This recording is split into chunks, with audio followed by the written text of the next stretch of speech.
All right, coming soon, www.getinschool.com. Yeah, I'm busy.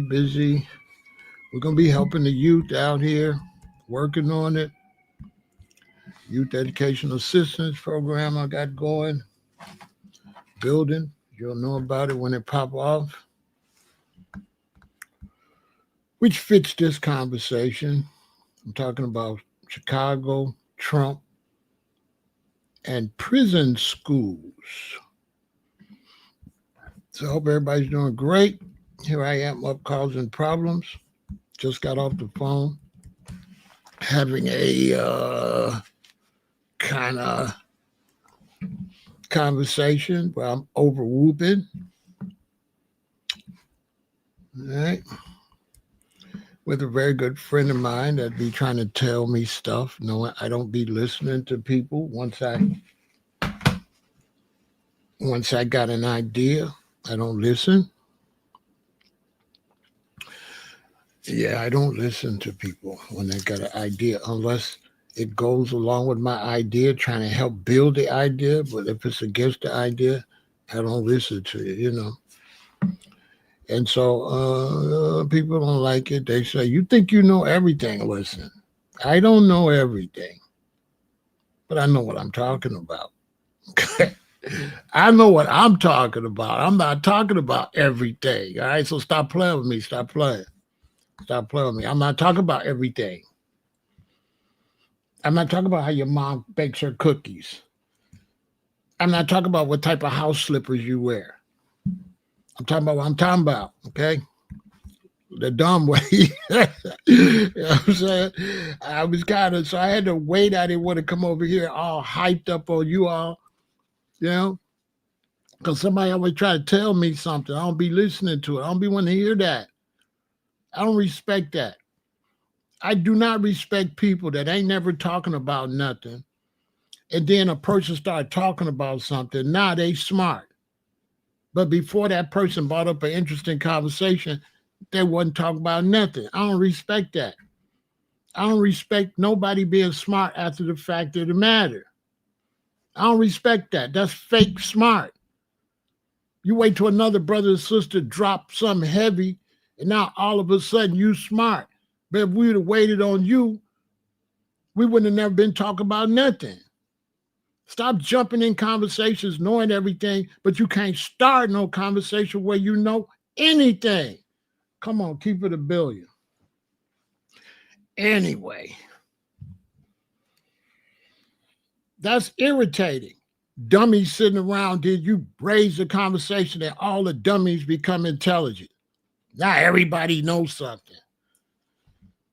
But before you said somebody talking about how much pork they ate over the weekend. Stop playing with me. Stop playing with me. Whoever got the floor got the floor. And if you didn't bring up no intelligent conversation, don't be trying to get intelligent on the other brothers and sisters' behalf. Now all of a sudden you smart. Now all of a sudden you smart when somebody else is smart. Now you smart. But before they was smart, you was a dumbass. Wasn't standing on nothing. You only standing on something to go against the brother or the sister. What's up with that? When you always standing on something, want somebody else stand on something. But on your own, you ain't standing on nothing. What's up with that? Like you a professional disagreeer. All you do is disagree. But you ain't standing on nothing on your own. What's up with that though? What's up with that? What's up with that? Why I gotta start talking before you get smart? What's up with that? What's up with that? Anyway, I just got off the phone going off on somebody. So I don't be playing in real life either. I don't be playing in real life. I don't play on the streets when I'm talking. I don't play at the beach when I'm talking. I didn't play in the county jail when I'm talking. Dudes don't be challenging me in the county jail when I drop stuff because I'm going to say that's why your dumb ass is in here. That's why you in and out of jail, bro. You can't tell me nothing. On my soul.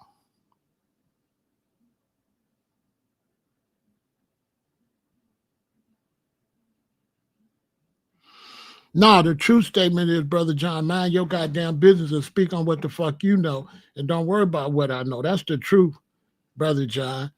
The truth is, Brother John, shut up and speak on yourself. You don't know me. That's the truth. And what that shit you typing is your own bullshit ideology that you can stick up your you know what. Because you're not my brother. You somebody else, Brother John. I don't even know you. You feel me? Worry about your music. Make sure your music don't suck. Okay? You don't know me. Shut up. And delete. Comment. You're not my brother. You somebody else's brother. You're not my brother. I don't know you. Okay? I don't know you. Punk. Anyway, I don't know you, dude. You know what I'm saying? Your stomach might be full of beef pizza puffs. I don't even know you. Like, I don't even know if you know how to eat or what you own. Stop talking to me. On phone now. You know what I'm saying? What? Okay. You know what I'm saying? Stop talking to me. That's what you do. You shut up talking to me. I know not to listen to you. Okay, you a typist. Go somewhere and type. Okay, you want to be a professional commenter. Which I don't mind y'all making comments, but Brother John, shut your ass up. You not my brother. I don't know you. And you don't know me. You don't know me. You don't know me. You don't know me. I'll do you just like this in real life. I'll talk to you just like this.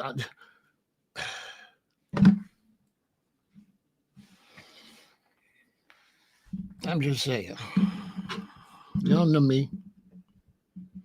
I know what I'm talking about. Now, you might not know what you talk about, so stand on that.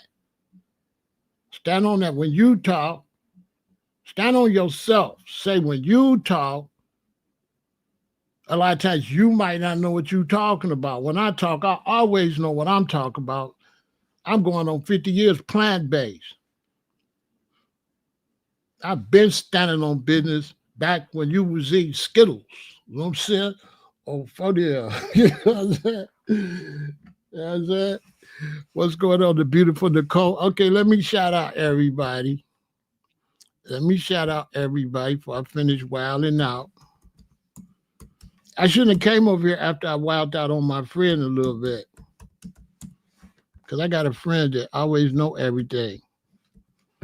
They're a sweetheart, though, but I don't be listening to people. I stopped listening to my mama. And I got in the 6th grade. Yeah, I'm gonna be here watching Buddy Canelo. Canelo gonna knock his ass out. Although I always go with the brothers, but I can't go with the brother this time. I don't believe he could beat Canelo. I don't believe he's strong enough, but we're gonna see. Jazzy, you know, you ladies can say everything, anything, you know. Ladies can't make the wrong comments because I'm prejudiced and I'm biased. You know, at least I admit my faults, you know. Ladies get away with everything unless it's a lady troll. Because you know, trolls is ugly. So if you a troll, you ain't cute, you a troll. Trolls be under bridges and it's ugly. But ladies, ladies can't say nothing wrong. Not on live. I mean, if I know you, yeah, in private, but on the internet, no. The ladies are always right. I'm prejudiced. I'm biased. Yeah, I'm biased to the ladies, but at least I'm honest.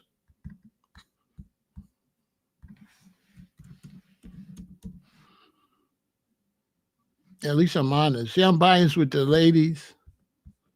You know what I'm saying? But, and honestly, the ladies are better on social media. The ladies are great listeners. The ladies add great content. It's the dudes that like to challenge. Brothers like to challenge other brothers. Men like to challenge men. So a man will challenge you regardless on the conversation, just out of some weirdo man stuff. ladies. So the men's are very challenging. They always want to challenge your brother. That's why they be getting popped all the time and did dirty. That's why it's always gang violence and stuff, because men always want to put their chest out on another man. They don't respect another man. See, I didn't get over here 2 minutes for some man want to stick his chest out. You see what I'm saying? Is a man ego trip and grading them? Nah, them just bitch niggas. Nigga just a bitch. You can't have no kingdom with men challenging each other. Men don't be challenging each other like that. Them is bitches doing that. Men don't do that. I'm a man. You don't see me going on the internet challenging brothers. You ain't gonna see me in nobody comment challenging them. You ain't gonna see that. You ain't gonna see no real G, no real like soldier. Ain't gonna do that.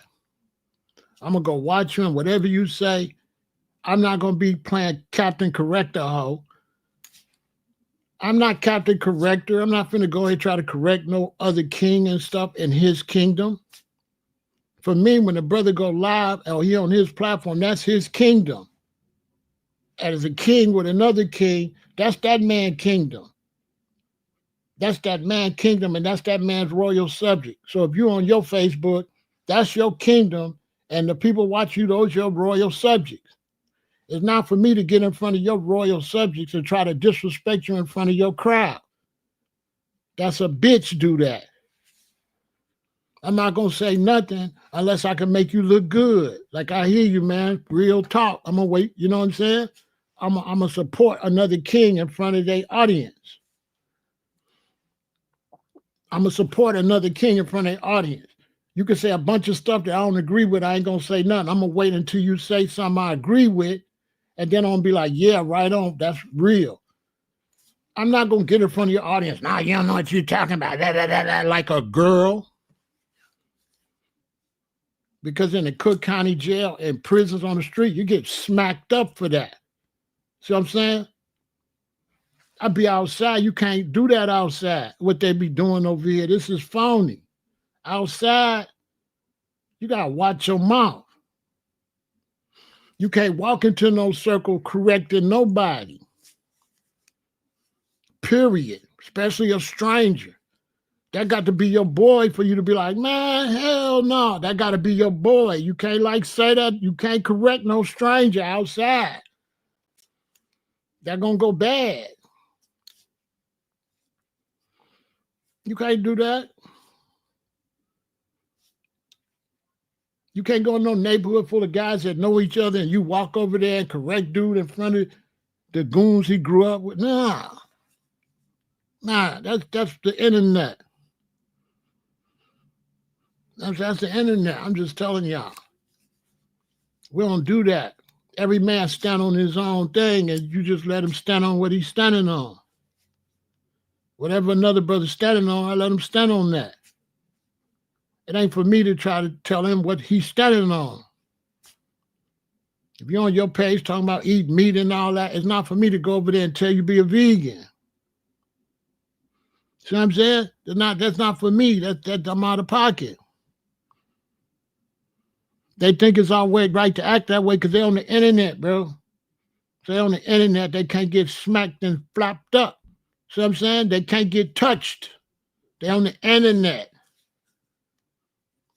That's why they do that, on the internet, because they some punks on the internet. I still act the same way that I act on the streets. I don't got no internet persona. I carry the same way all the time. If I'm on the street and I'm teaching, or I'm on the bus and I'm teaching, and you interrupt me with some shit, then it's up and it's stuck. It's up. I'm going to dish you and I'm going to be with the bullshit. Because you got to understand, I started teaching on the buses from LA to Watts. In Chicago, I've been teaching outside with the Goonie Goons, with real gang members interrupting me. I had to tell gang members to shut up, talking the fuck to me. That's a fact. Anybody was locked up in the county will tell you. When I'm talking, shut the fuck up unless you add into the conversation. I don't give a damn who you is. Like I told him, you could be chief, but I play king of the hill. And I could be chief. All I gotta do is knock. You know what I'm saying? You only chief while you chief. You know what I'm saying? We used to play king of the hill. You know, when we was kids, you get on the little mountain or the little hill, and then somebody push you off. Now they king of the hill. So you could be chief, but if you don't carry yourself like a chief, you know, you could be dethroned. I don't be correcting brothers though. In front of people, I'll pull you to the side, man. Why you say that? I ain't gonna try to correct you in front of nobody. If you're a brother, you talking in front of somebody, and it bothered me that much. I'm gonna say something. I'm gonna wait, pull you to the side, say, hey man, why you say that? I thought it was like this and that, because you might be right. But the way that a king do it is to the side. You know what I'm saying? You don't be trying to stunt in front of people. You get your ass embarrassed. Then you got to remember, I'm the king over here. I got the button. I could delete your kingdom. Okay, block. See, I could stop your whole world over here. I got the controls. Just like YouTube. YouTube got the controls. I got to respect YouTube, or YouTube turn the channel off. This is the life we live in. He who has the goals make the rules. I mean, you know, fake thugs don't get no love and all that, but you know, royalty trumps everything. And everything you go in is royalty. Everything got a king. Vice Lord's got a king. Blackstone, everybody got is rank and file in everything. Your job, you got supervisor all the way up. School, you got vice principal, the dean. I mean, home, you got the husband, the wife, and the children. The husband is the top. It ain't even. It ain't me and my wife. It's me. Dear her. Period.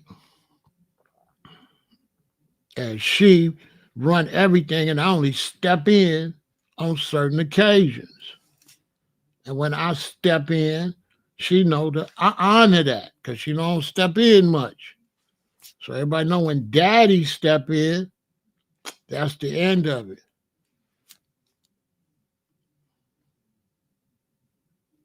Even if you ask your mama, can you go somewhere? Your mama like, no, you can't go, boy. No, you can't go. If daddy step in and be like, oh, honey, let him go. She gonna let you go. Okay, your daddy said you could go. Unless you was acting a fool. Then she gonna be like, no, he can't go. He don't clean up his room. He ain't did that. He didn't do that. Then daddy gonna be like, boy, go sit down. Your mama said you can't go because she gave an honorable reason why you can't go. And I'm not finna overrule your mama. Your mama say you an asshole. So go sit your ass down. You should have cleaned your room up. You know what I'm saying? And we negotiate. If even though I'm the ruler, if she making sense, then we going with that. I'm not just gonna overrule my wife when she making sense. When you didn't listen to your mama, you lose. You should have listened to your mama. Go sit down like she told you. I ain't gonna tell you again. So tonight I got an interesting conversation tonight. Okay, we're gonna get into that. Once again, get ready to support our effort to help young people get in school. We're going to be working on that all summer. So we have that ready before it's time to go back to school. Or we're going to be working on that all year before they get ready to go to school next year. But we will be probably trying to help some children in September, and October and September. We will be willing to, make some donations if they, they ain't got money for their books and stuff like that. So we're going to talk about that this week. Safe to say you never had many interruptions back then, back when? Not really, because in the Chicago culture, we don't do that. Chicago culture don't. When I grew up, the culture didn't do that. That's some new internet stuff. The beautiful Alexis is here. G-Rod, that's new internet stuff. You know, when I was coming up, if you go outside and a brother from the Nation of Islam talking, you don't say nothing. You don't say nothing. Whoever got the floor, you know, real diplomats, he got the floor. You don't say nothing. See, G-Rod, we respect the person that's got the strength. Whoever got the strength, get the respect. What do I mean by that? We all sitting around. We ain't on nothing. G-Rod get up and start talking about something highly intelligent. Why would we interrupt him when wasn't nobody talking about nothing? So if G-Rod get up and he start dropping some bombs, he got the floor. Nobody else was talking. It's not right for me now all of a sudden to start talking. See what I'm saying, G-Rod? If I'm sitting there, I ain't talking about nothing. Kenny ain't talking about nothing. John ain't talking about nothing. And then G-Rod started talking about something deep. Is it right for us now to get deep? Can we all of a sudden now get deep at G-Rod's expense? No.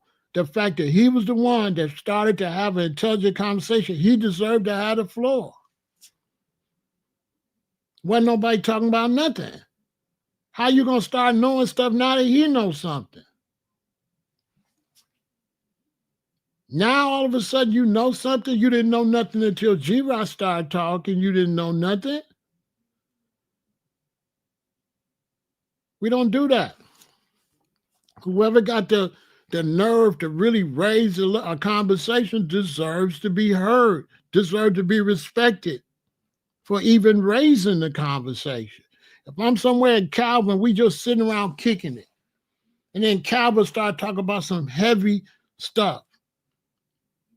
Unless Calvin invite a debate, we ain't going to say nothing. We're going to respect the fact that he raised the level and we're going to listen to what he say. Period. Point blank, he got the floor. He got the floor.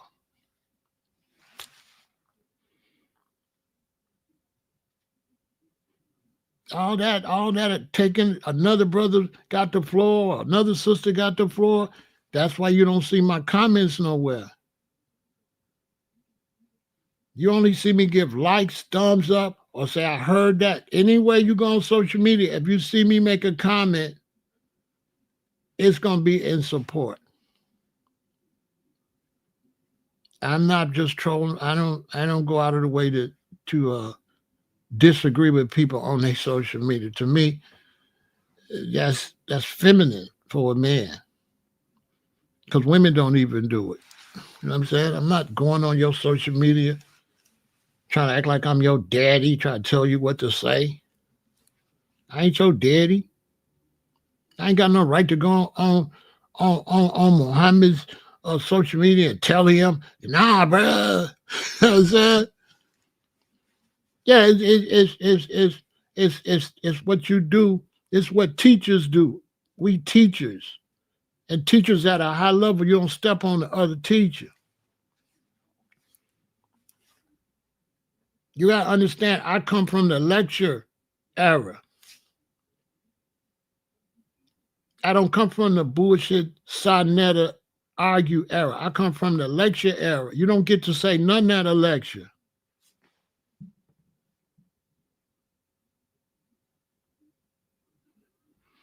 You know, you don't get to say nothing at no lecture.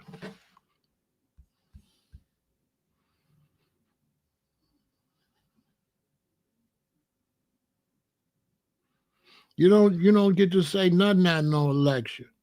How am I gonna have a conversation with you, Buck Rogers? I don't even fucking know you. So how many you gonna have a conversation? Nigga, I don't know you.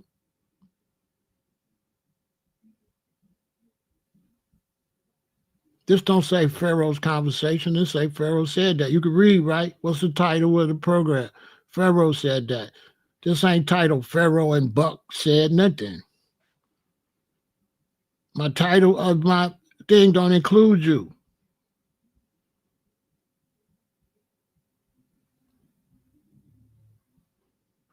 So it's self-explanatory. So why you ask me what I must be talking about. I'm talking about what I'm talking about. Okay, delete.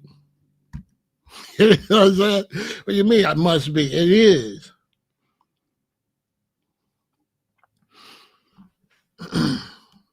You Buck. You like some fake name. You ain't even real. Nobody want to have a conversation with no Buck Rogers or no fake name. You want to have a fake. You want to have a conversation with me with a fake name and my real face, my real name. You're not qualified. You're a make believe internet character. As far as I'm concerned, you ain't honorable to even be your real self. Why would I talk to you?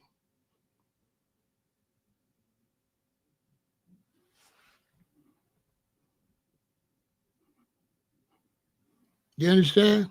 Listen, I don't know. Go somewhere else where it makes sense at. Come back tomorrow. Go figure it out and come back tomorrow. Come back tomorrow. Go figure it out and come back tomorrow.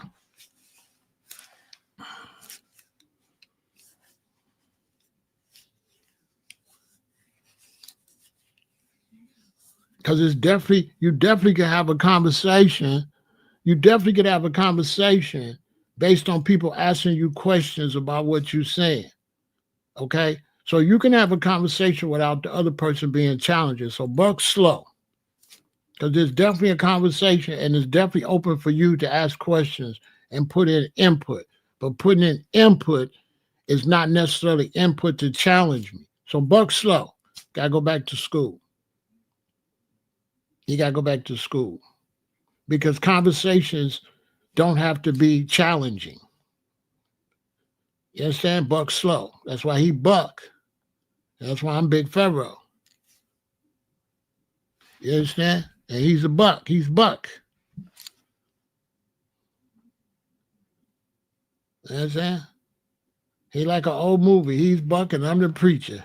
You know what I'm saying? He's just Buck. Nobody fucks with Bucks. Okay? Nobody fuck with Buck. You're Buck. Okay? You know what buck dancing is? You know what buck break is? You know what buck breaking is? You've been buck broke. Buck. Why would I talk to you? You don't even know how to pick. You picking names, questionable names.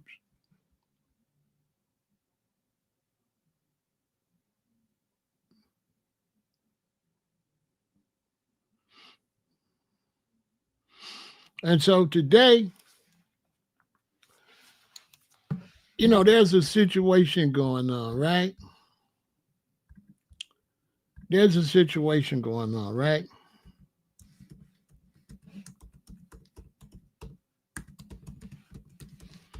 In the United States, right? Now that everybody's over here. So there's a situation going on in the U.S.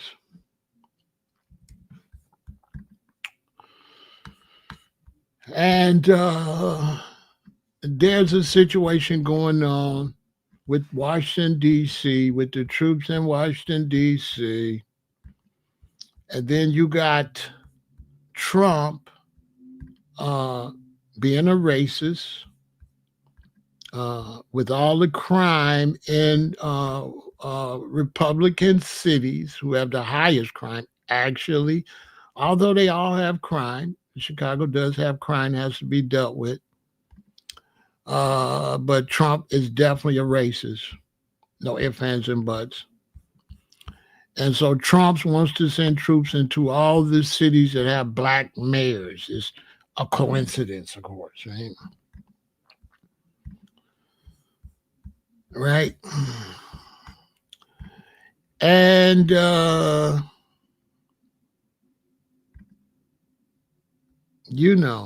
racism is something that racists never claim. So of course it's not racist, right? Okay, but Trump and his family, all the way back to his daddy, have a long history of being bigot racists. And right now, the Republican Party is definitely a racist, bigot party. There's no doubt about that. The Republicans are a bunch of bigots and racists.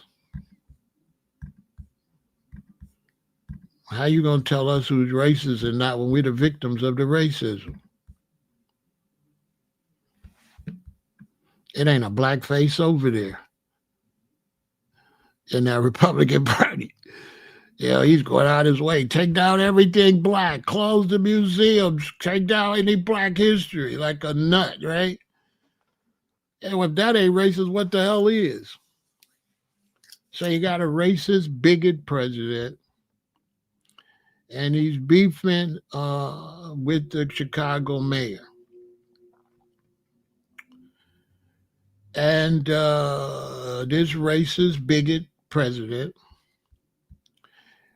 has brought the troops into Washington, D.C. that happens to be Chocolate City, right? That's not by coincidence. He's dealing with the fact it's called Chocolate City.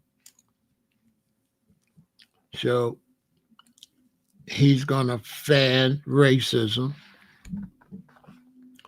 And he brings in the National Guard on top of black people. Those National Guards are not going to be in white neighborhoods. They're going to be in areas where, like downtown, where blacks like to go. It's going to be in areas where there can be some interaction with blacks, right?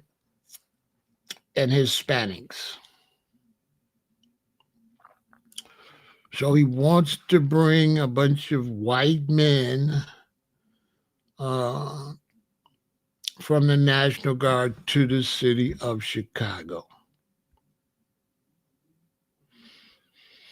And so the black mayor of the city of Chicago just went and signed a bunch of things and made it clear that the Chicago police cannot assist ICE or the National Guards. Now, I separate ICE from the National Guard. I separate those two because ICE has one mission, but the National Guard is sent here. It's really illegal. It's really like almost declaring war on your own country. Trump should be arrested. But I don't believe that Tom Homan is a racist. I believe that he's doing a good job by getting a lot of immigrants out of here because these immigrants haven't been vetted. So it's not anti-immigrant, it's we don't know who the hell you are, and you didn't go through the right process to be in the country. You can't just come in a country. We need to know who you are. You need to be vetted. You need to become a citizen legally. You can't live over here 9 years. You still ain't got your citizenship. Okay, get out. Right? So ICE is coming. I don't have a problem with ICE. And then the National Guard is coming. Right? And so the mayor of Chicago is saying that he does not want them here.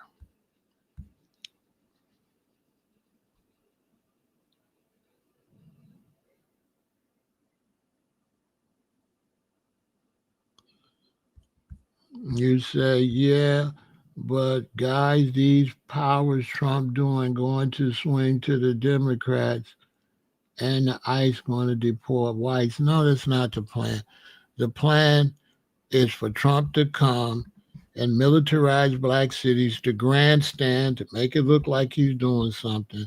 And it's all racist because while Trump is bringing ICE in, mess with Hispanics and blacks, he just bought a bunch of South Africans over here and gave them citizenship instantly. So no, it's racism. Typical European white racism. There is a problem. White people have a problem with racism. They have a problem with racism. It's ingrained into them. Some grow out of it, get out of it, and become human beings. The rest are just full of hate. In America, the only hate groups we got is white ones. You don't have no Hispanic hate groups. You don't have any black hate groups. You have black self-defense groups like the Black Panthers and stuff, but we don't have hate groups. We don't have like Nazis and Ku Klux Klan. Nobody talks about this. Only white Americans have hate groups. So when they tried to make it like the Black Panthers, well, that was a lie. Everybody knew that the Black Panthers was about self-defense against hate groups. The only hate groups you got is white people.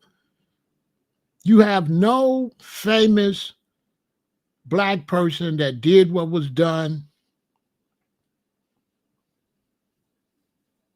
in the Congo by the Belgian leader, Leopold. You have no black Hitler. There is no black Hitler in history. There is no black Leopold in history. There is no blacks invading Europe, taking people into slavery or none of that.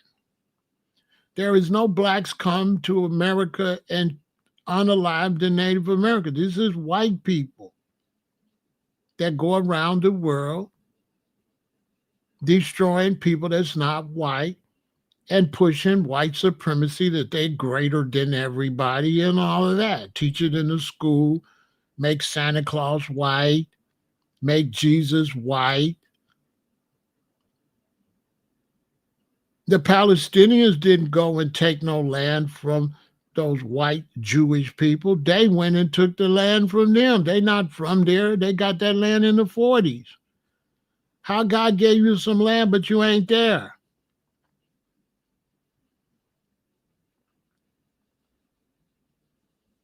You from Europe and shit. And now you can't take blood tests to prove you ain't from there. You're not Hebrew Israelites. Duh. The original Hebrew Israelites are black people. Jesus was not a white man. Neither was Moses or none of them. That's white supremacy in religion, in history, and all that. Duh. Okay. Yeah, I know about the people in Australia. Okay.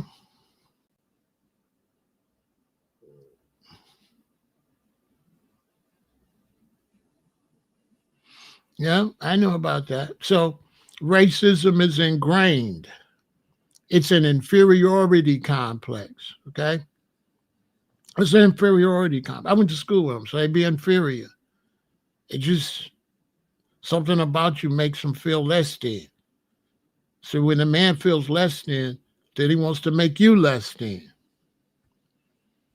You understand? It's all about coming down from Europe. You don't got fire or nothing. You don't get fired till you come to Africa, watch Quest for Fire. You don't got the gold. You don't got fruits and vegetables. It's the same way that the Vikings hated on the British and the Spanish, because when the Vikings came down from the cold and they seen the whites further south had stuff, the Vikings was upset. Why can they grow food and stuff? So the Vikings came down, right? The Danes came down and went to war with the whites that was doing better than them. So later, when whites started traveling and went to South America and said, oh, they got coffee, they got this stuff called sugar cane, they got all this stuff. Let's go take it. Christopher Columbus wrote a letter to Europe saying, these indigenous people here are the nicest, kindest, most beautiful people ever. They're so polite. They're so good. They're so decent. We should be able to unalive them and take everything they got. That's what he said. He talked about how great they was and how easy it would be to destroy them and take their stuff. That's what Christopher Columbus wrote. Come over, get a people blankets with chicken pox in it to make a bunch of them die. You know what I'm saying? This type of stuff. You can look up the history. So it's a long history of hate and jealousy. And anytime you're full of hate and jealousy, that allows Lucifer, who's not no race, to get within your ranks and have you work for the devil. Another story for another day.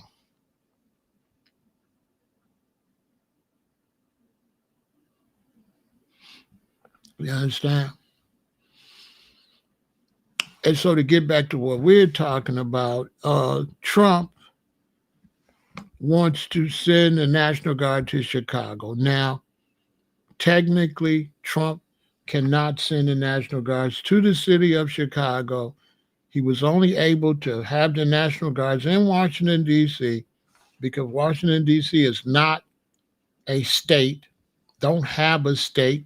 It's in between two states and it's neutral territory and it's federal. So he would be able to bring the National Guard into Washington, D.C. because it's federal. If he brings the National Guard into Chicago, he should be arrested in jail for treason, because that would be treason, because he would be declaring war against his own country. That would be treason. He should be arrested and jailed and stood in front of the firing squad, sent to the gas chamber, because that definitely would be treason. No ifs, ands, or buts about it. The National Guard is here for emergencies like floods, things like that. The National Guards are not here to be an armed force, are not here to be police in a state or a city. That is illegal. Trump is a two-bit crook and wants to be a dictator. Okay? It's totally illegal. Legal. Chicago would let him come. The people would let him come, but the legislator of Illinois and Chicago would go to court and sue him and will charge him, and he will be asked to leave the same way he's asked to close Alligator Alcatraz. So he will probably come, but he will lose, and when it goes to court, he will be ordered to make them leave. Okay? He'll be ordered to make them leave, and it will be a waste of money. So for you people that's watching, thinking, oh, they're going to come to Chicago, let me tell you something. That will be a waste of money. The National Guard could do nothing about crime, and they would just be standing around here wasting money. What are they going to do if they're here? What are they going to do on a Monday morning when hundreds of thousands of people on their way to work in rush hour?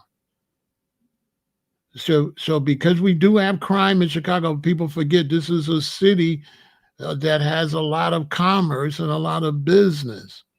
And you can't come here and disrupt business. There's not as many gang members as there is people going to work at rush hour. Okay? Let's keep it real.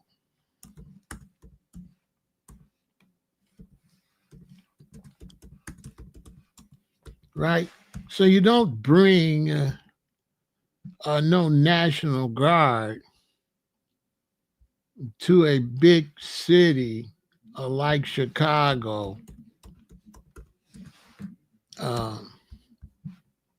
for nothing like crime. What you would do is send federal funding for the Chicago Police Department to hire more police, basically.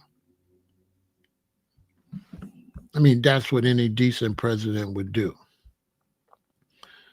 You would just send federal funding for more police, money to expand the jails so you can lock more people up, or you got room to lock more people up. That's like what you would do.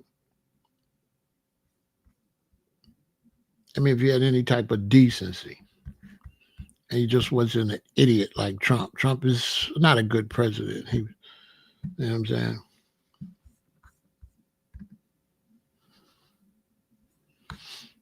You know,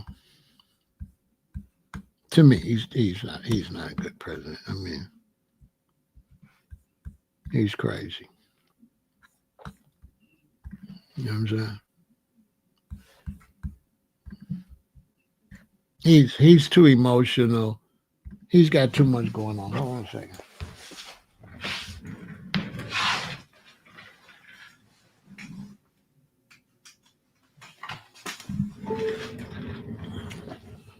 Trump is too emotional to be a leader. A leader can't be like that, like a lunatic, emotional like that, and he's too emotional. Okay. Now we do have a lot of crime in Chicago.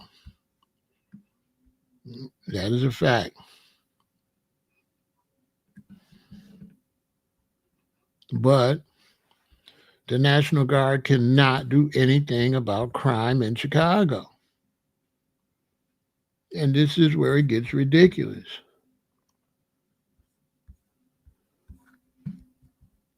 The National Guard can't do anything about crime in Chicago. Like, it's a waste of money. Totally. It's a total waste of money. Okay? Anybody that knows anything about crime knows that when the National Guard comes to Chicago, the criminals are going to go in the house. You know what I'm saying? The criminals are going to go in the house, man, until you leave. You know, like, what are we doing? The criminals are going to go in the house.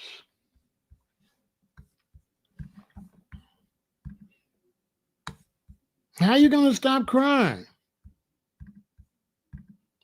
They're not going to come outside.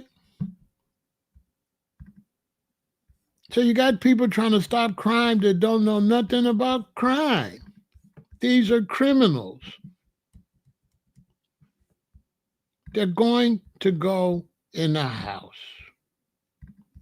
until you leave. Okay, what are we doing? They're going to go in the house, play video games, smoke, drink until you leave. You're not going to be running around committing crimes with the National Guard here. Okay? What are we doing? How you the president, you don't know that?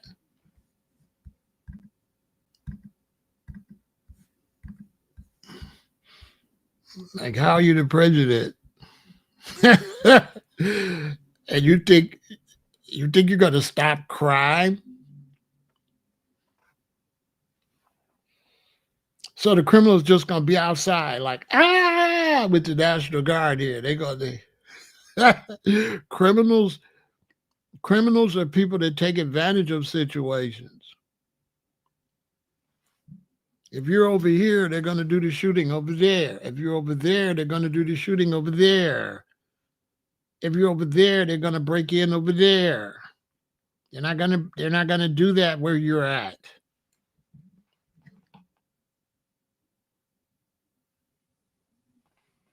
Duh. And then what about all these people?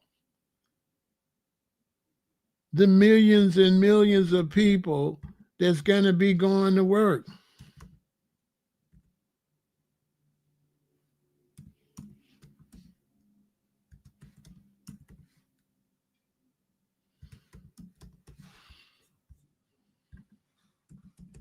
And that's just Lakeshore Drive. That's not even a Dan Ryan.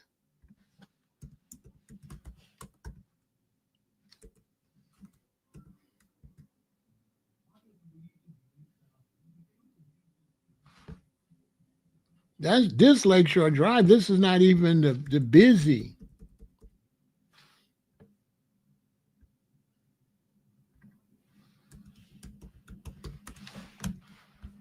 So what are you gonna what?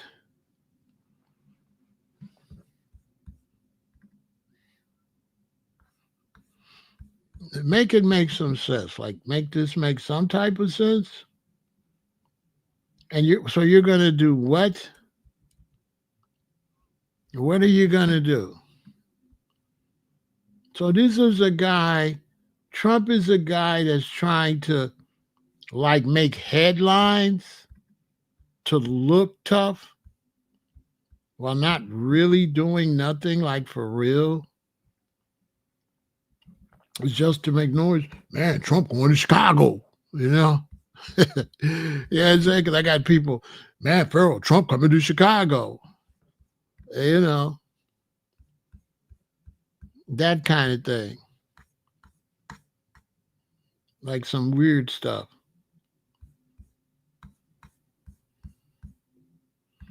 you know, like some make believe like stuff. A total waste of money, like totally, like a total waste of money. It's not going to do anything. It's just a waste of money, waste of federal funding, basically. So Trump doesn't know what the hell he's doing. Even the timing is not intelligent. If you were coming to Chicago to really have the National Guard slow down crime, you would come in June or July. You would not come in the fall when everybody's getting ready to go in the house. What? Listen, we're finna have daylight savings time. It's gonna be getting dark at like 6:30. Nope. What? If you wanted to come in and bring the National Guard in Chicago and really do some damage, you would have to come. You would come in the middle of June or July when everybody's outside and the most criminals are outside. You're coming when the criminals are going to hibernate.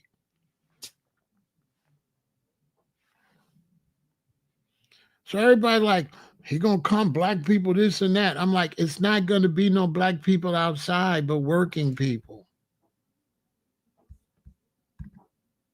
There's not going to be any black people outside in the fall, and the police is here.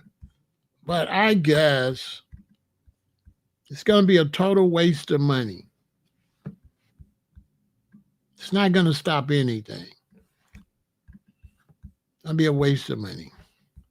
They're going to say crime is down because everybody's in the house. Yes, crime is down. And soon as, look at the real people. This is the real Chicago, y'all.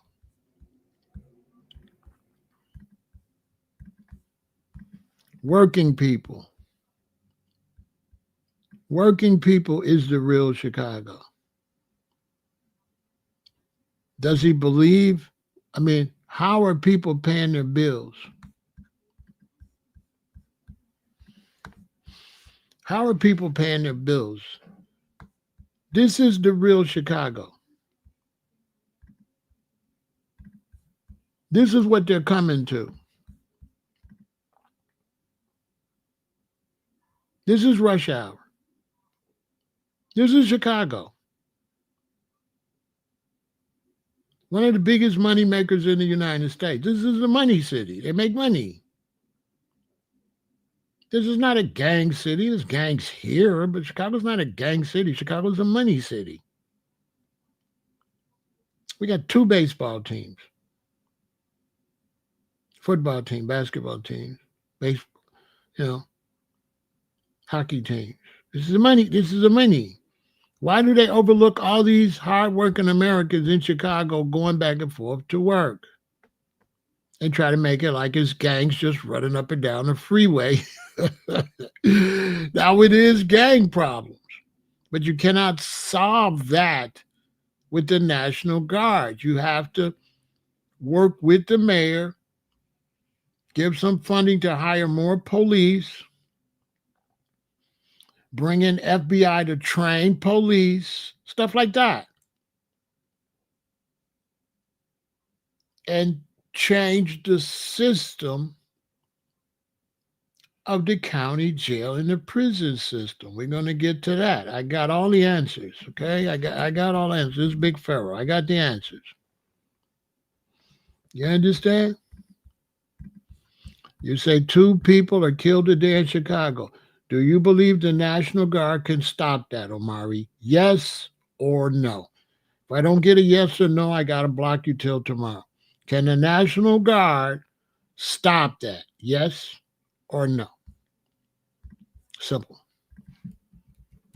Other than that, you're off subject, and I gotta let you go till tomorrow. Can the National Guard stop that? Yes or no? Yes. Give me a yes or give me a no.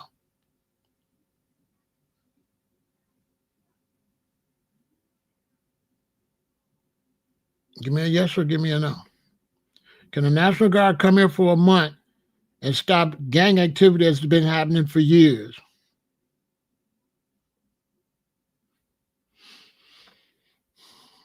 You think they can get in the middle of, in a month, Frank? Get in the middle of what? A bunch of guys is going to be in the house?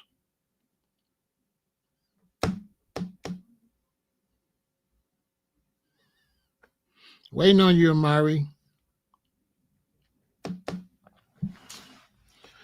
They get in the middle of what? A bunch of guys in the house? Do y'all know about criminals? Okay, if I'm a criminal, which I have the ability to be a criminal, I got a criminal mind. If the National Guard get here, would they catch me?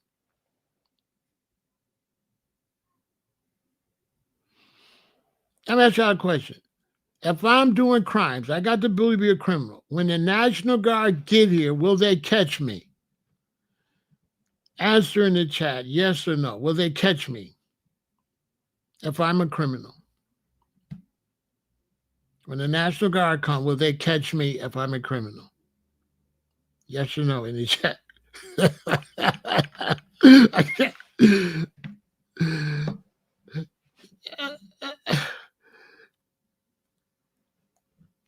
If I'm a criminal and the National Guard come, am I going to go outside? Am I going to go out? If the National Guard come tomorrow and I'm a criminal, am I going to go outside at all?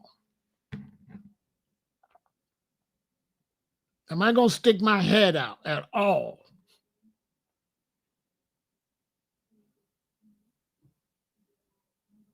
I'm a criminal. Unbelievable. Okay. Okay, now who can wait it out the longer? I live in Chicago. The National Guard is here and they got to pay. So who can sit it out the longer? Because I can sit it out a year. I can sit it out 6 months. Can the National Guard stay here a year? Because I can sit out a whole year and just be having sex with my baby mama, be in the house smoking, listening to music for a year. Okay, you see, Omari Hudson is a fraud. That's why I don't talk to brothers like that. Let me block him until tomorrow. Because you see how this brother don't have no respect to answer the question but make a statement. I can't stand brothers like that. As a matter of fact, he always be doing that. I really should get him out of here. Because if you're going to say something to me and I ask you a question, then like a man, you should be willing to answer the question. So I have to take it that the fact that Omari don't want to answer the question, he's a troll. So let me get rid of him. Yeah, you're out of here, Omari. You ain't no stand up. You ain't stand up. You ain't no stand up dude. Yeah, he ain't no stand up. I don't want him making comments over here if he can't stand on it. You know what I'm saying?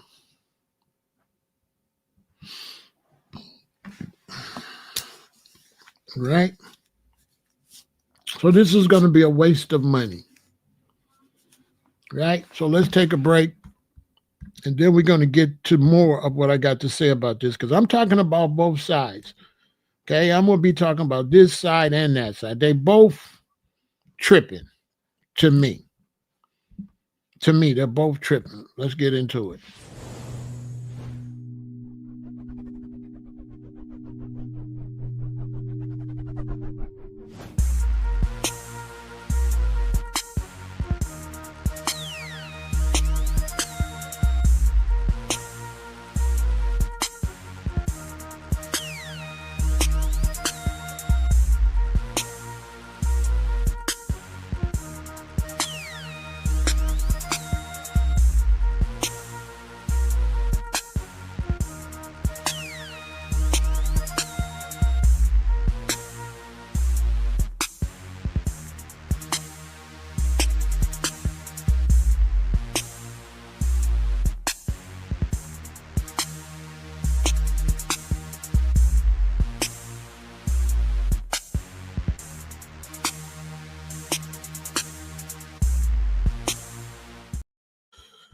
Now, black Chicagoans, they want ICE here. They want ICE here, but they feel like the National Guards is just Trump stunning. And so they want ICE here because we, as Chicagoans, we don't want all these illegals here. We want them out of here. They're taking up space. They're taking up resources. They're taking up housing.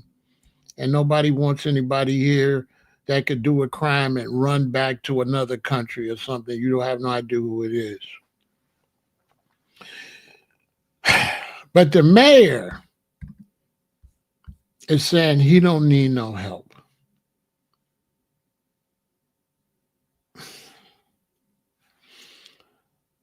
So the mayor, I understand the mayor does not want the National Guard here. I don't understand why the mayor don't want ICE here, trying to make this a sanctuary city when black Chicagoans have told him we do not want this to be a sanctuary city. He will not get reelected. He's done. Good to see you, Global. So the mayor's done. He will not get reelected because we don't want to be a sanctuary city. We don't want illegal migrants here in this city. But the mayor's got some bad luck going on. You couldn't have no badder luck than this. So right, hey y'all. So right when the mayor is trying to say Trump don't need to come here to help with crime, guess what happens? Y'all, guess what happened? The crime goes crazy. The crime, boy, oh boy, this weekend goes crazy. Look, boy, 14 shot in the right hand, left bicep. Male, 40 shot. 25 people were shot across the city from Saturday evening to this morning. 3 passed away. Boy, 16 shot. 2 shot on Princeton.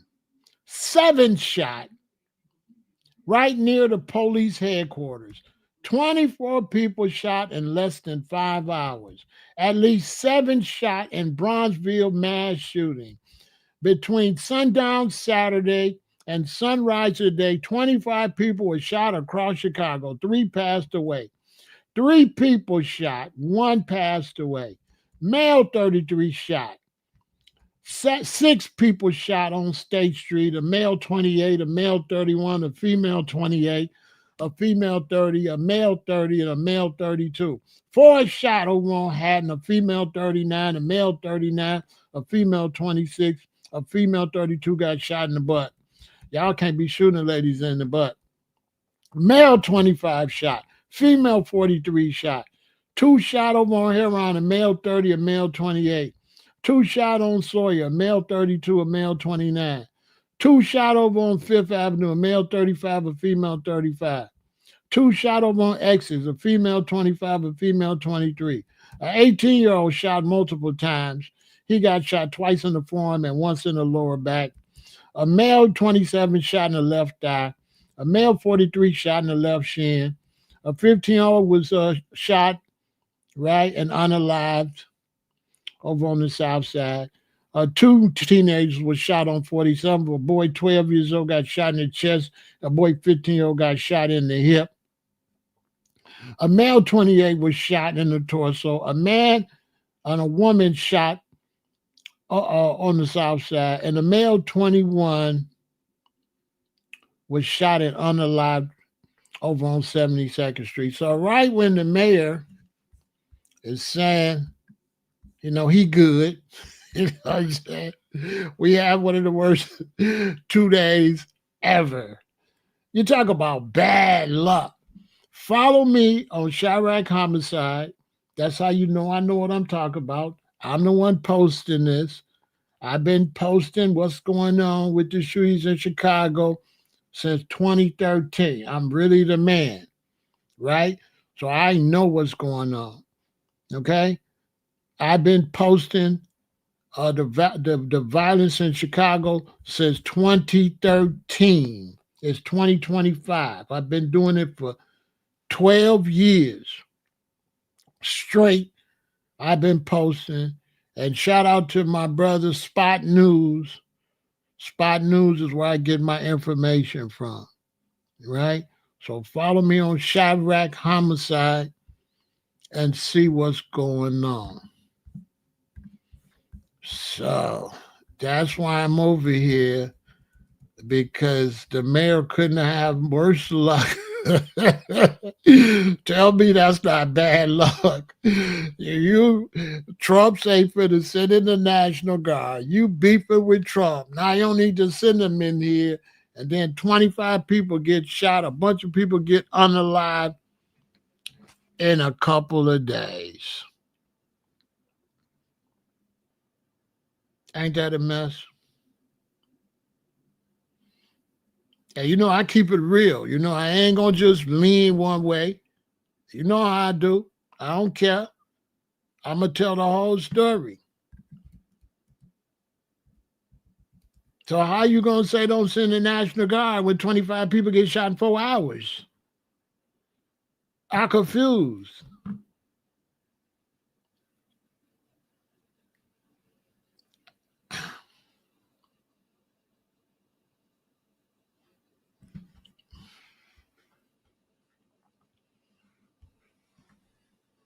He said that's the other nation stage and stuff. Where you from, Frank? Where you from, Frank? You ain't from Chicago, huh? Because another person I know said the same thing. That might be them people doing it. Let me tell you something. Don't y'all listen to that might be them other people doing it. Don't y'all listen to that. Y'all listen to me. That's them other people doing it. Do not listen to that. No. No. This Chicago is really up. Okay? It's like that. Okay? Let me show you something. Y'all listen to me. Don't y'all listen to nobody. Chicago is huge. Okay? 77 neighborhoods. Chicago is easily 2 big cities. So if you split that, it's 14 shot over here, 11 shot over there. The size of the city makes it look worse than what it really is. Because you have to take into consideration that you can fit really 3 cities in Chicago. You could really divide that 25 by 3, and you would have 7 and 8 shootings in 3 different cities, basically. So this is something nobody never takes into account, the size of the city. You can fit Atlanta on the north side. Y'all cities, we can fit 3 of y'all cities in here. Just the north side of Chicago is bigger than your whole city. Just the north side before you even get downtown. So they never really tell y'all the truth about the size of the city. The west side is like a whole little city. The south side is like 2 cities. Okay? The south side is like 2 cities. You got the low end from downtown to like 60th. Then you got 60th to 127th. This bad boy big.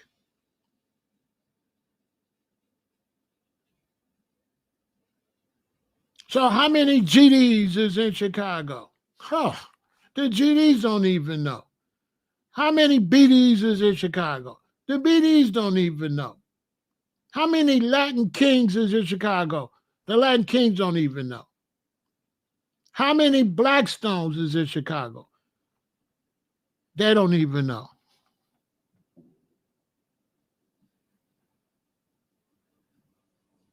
You understand? So somebody say it's outsiders. Where you from, Frank? Declare your city, Frank. Because if you don't declare your city, I got to get you out of here. We need something to go by before we listen to you. Where do you live, Frank? Because I got to get some backup about what you're talking about. You live in Detroit. Okay, we could fit Detroit in here 3 times. Detroit little. Detroit, we got more GDs than all the gangs in Detroit. Detroit is little. Detroit was built off of Ford. Detroit has been totally gentrified. So to somebody in Detroit, you don't know what you're talking about. You're from Detroit. My grandmother lived in Detroit. My great uncle lived in Detroit. Went to Detroit every year. You don't know what you're talking about. You don't live on the west side of Chicago. You don't live on the south side of Chicago. You don't know nothing about the east side of Chicago. You don't know nothing about the North Pole. It's really up. You do not need nobody to fake the violence in Chicago. Anybody tell you that is talking crazy. They had to extend Cook County Jail and build another one across the street. The big old giant Cook County Jail with all them buildings on the west side. Then right across the street, they had to build another one. Okay? It's all the way up. They don't need to pay nobody to come in here and do no shootings. Do not listen to that. The areas where the violence is at can supply those numbers. Just the Austin community, backyards, Roseland. I can name like 6 communities that could provide all those shootings. 6 out of 77. I can name 7 communities that could provide that much shooting. That's a fact. That is an absolute fact. Just the Austin area alone could provide 15 shootings. Roseland can give you an easy 4, 5 a week.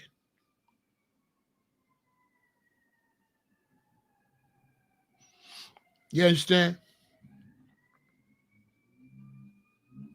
The Wild Hundreds, where I grew up at, when you go over there in the Roseland area, that could provide 6 or 7 a week easily. You understand? Well, I'll tell y'all, listen to me. I'm telling you the fact.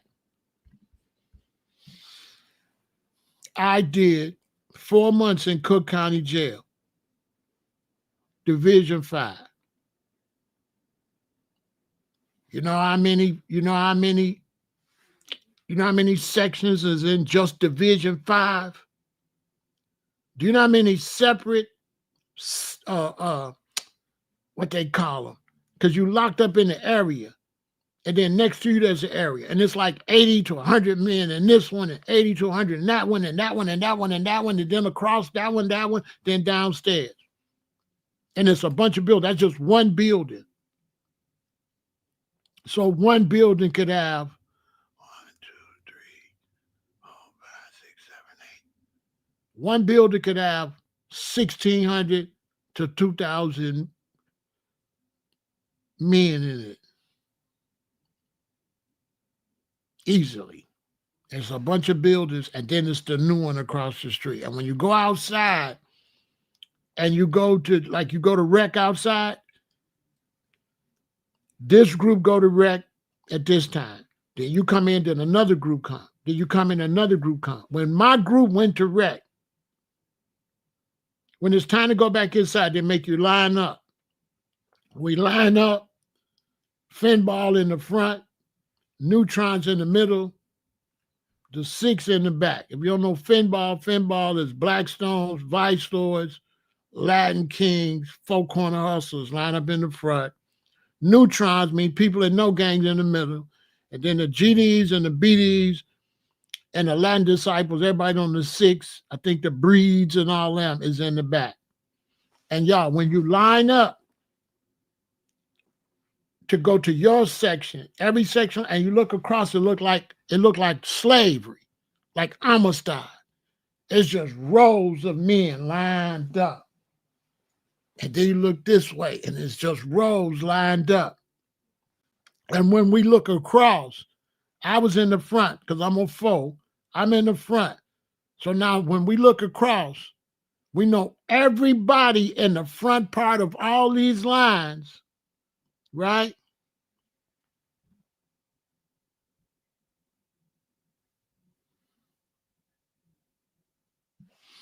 If you look about, I don't know, bro, but it seemed like you disturbing my conversation. I don't know, but your conversation, it seemed like it's clashing with me. I don't see, you're not helping nothing. Frank, you're not helping my conversation. You seem to be in the way. And so when you look across, I know everybody in the front, they all a Finball. We know everybody across in the back, we know they GDs and BDs. So we know everybody in the front is Blackstone, Vice Lords, and Foes, and Latin Kings, and all these lines. And we know all the way across down there and down there, we know everybody in the back is GDs and BDs and people on the 6. That's how many, and that's just that hour. When we come in, a whole nother slave ship gonna come out. And that's just from that building.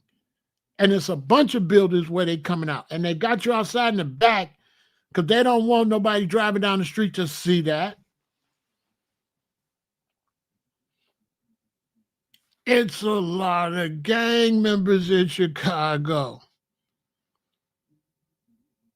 Listen, it's a lot of gang members in Chicago. A lot.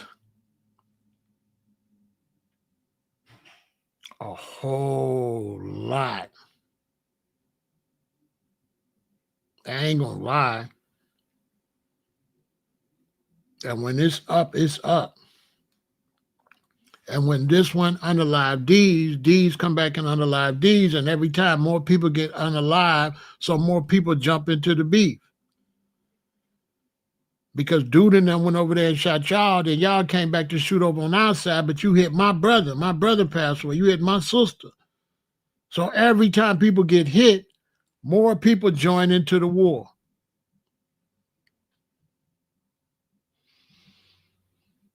Can't take a gang census because the gangs is silence and secrecy. We're not finna tell you. I'm not finna tell you what I am. You ain't no gang census. What you gonna do? You're gonna go to Stateville. You're gonna go to all these prisons and ask all these prisoners what they is.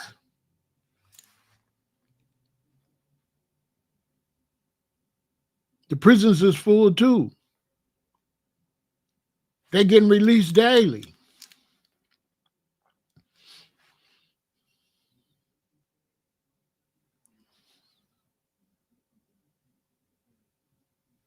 Yeah, I was talking about trying to do a thing like that, but it's just like, and the shorties coming up and they in it. They coming up in it. They born in it. Like when I met my last queen and I lived in O Block and it was all BD, it's BD. Yeah, across the street, across King Drive, it's GD.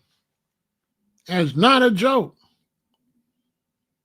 It's not a joke. For real. And so I'm talking about this because the way this is set up is you get in trouble, right? I was out doing what I was doing. You got to get the book, right? I get locked up in the county jail for 4 months. I was 40 years old, but technically I was younger, because I had been reborn on the dark side. So basically, I was like a vampire. I was born again.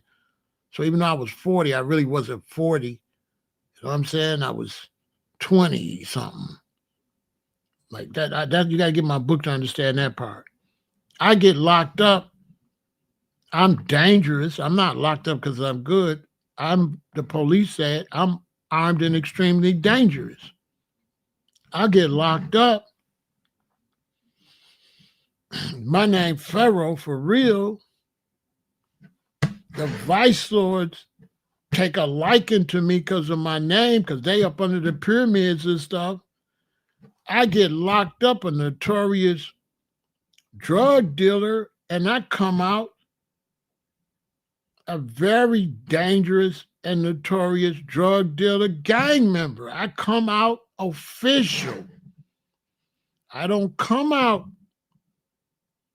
like the shorties when they get in the gang and you got to get rank and file. I become a four-corner hustler at the top. No gang affiliation. Because I don't get brought in by the shorties. I get brought in from the top. So I come in with rank, with no work. I put in no work. That's a fact.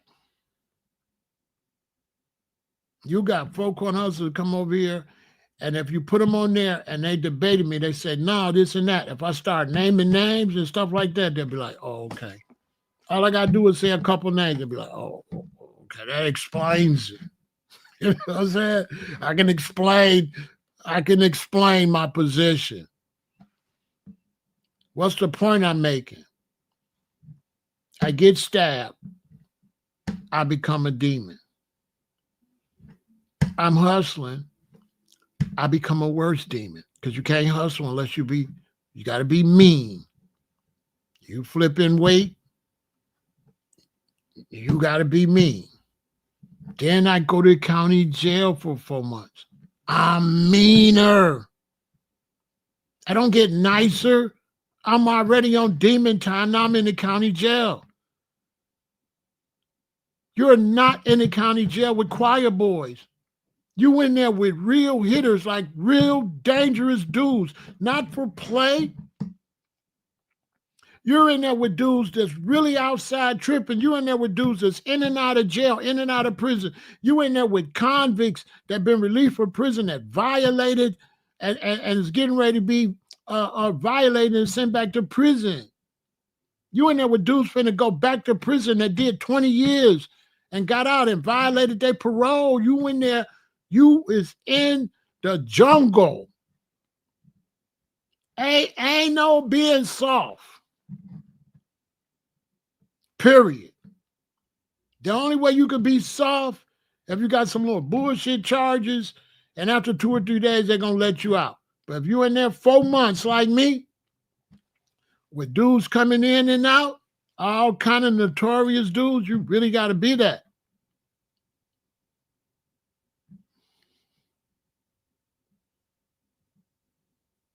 If you come to Chicago, you won't know none of that violence, Mikey. If you come to Chicago and you downtown and you stuff, you will not know what's going on way over there on the west side. You see what I'm trying to tell you, Mikey? People getting the wrong impression. You come to Chicago, you will not know any of that violence. You will not see any of that. You got to go back in the cracks and the crevices of a neighborhood to see that.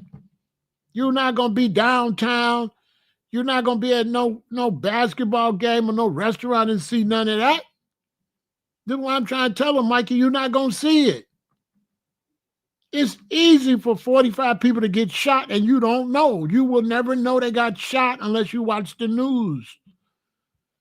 I don't know nobody got shot. I'm in Chicago. I had to see it. I had to go to the internet and go to the news people and go to Spot News to see this. There's no way you will not know.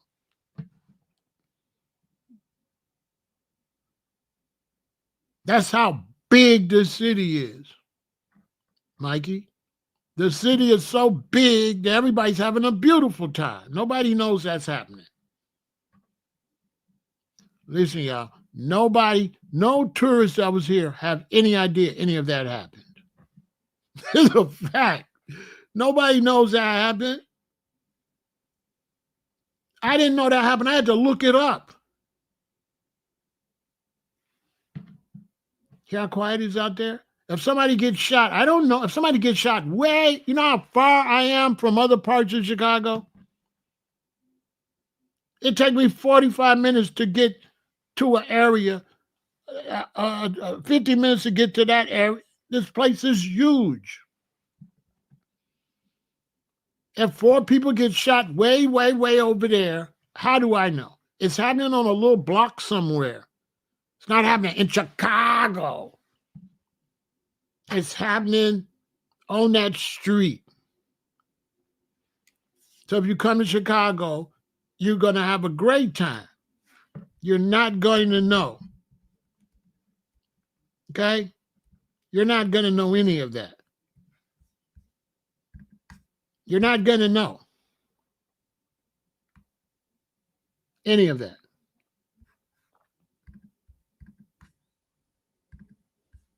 These people don't know none of that. These people on the road going back and forth to work, they don't know any of that. You understand what I'm trying to tell y'all? They don't know any of that.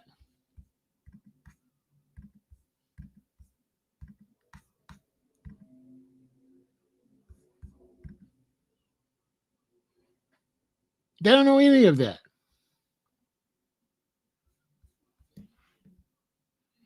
I'm trying to put it in a perspective for people. Okay? Nobody knows that because the city's so big, it's happening up in some community.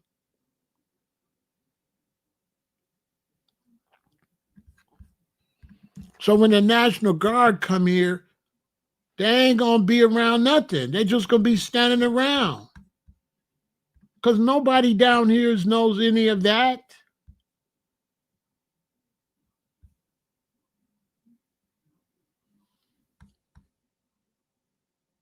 Nobody knows. That's how big the city is. I look it up because I have a channel and I'm watching it. So I know what happened because I'm Chirac Homicide. So I watch for it.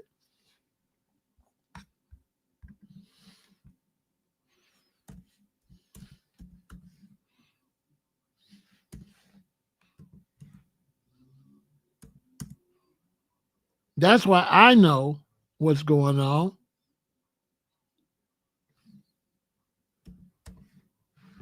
Okay? I know what's going on because I be watching Spot News and he's on the scanner posting all this stuff. This is how I know what's going on. I would not know without going on Spot News. I wouldn't know.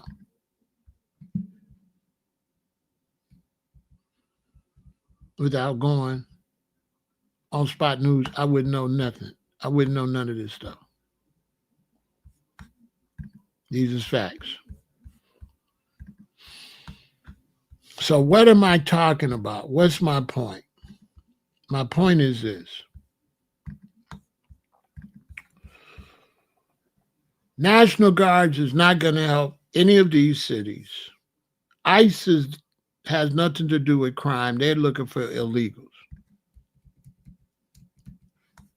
The only way they could fix these cities is they have to take a lot of these empty buildings and they have to build prison schools. This is my idea. Anybody's willing to steal it. What is a prison school? A prison school, or you can have a jail school and a prison school. but preferably the prison school because they in and out of jail.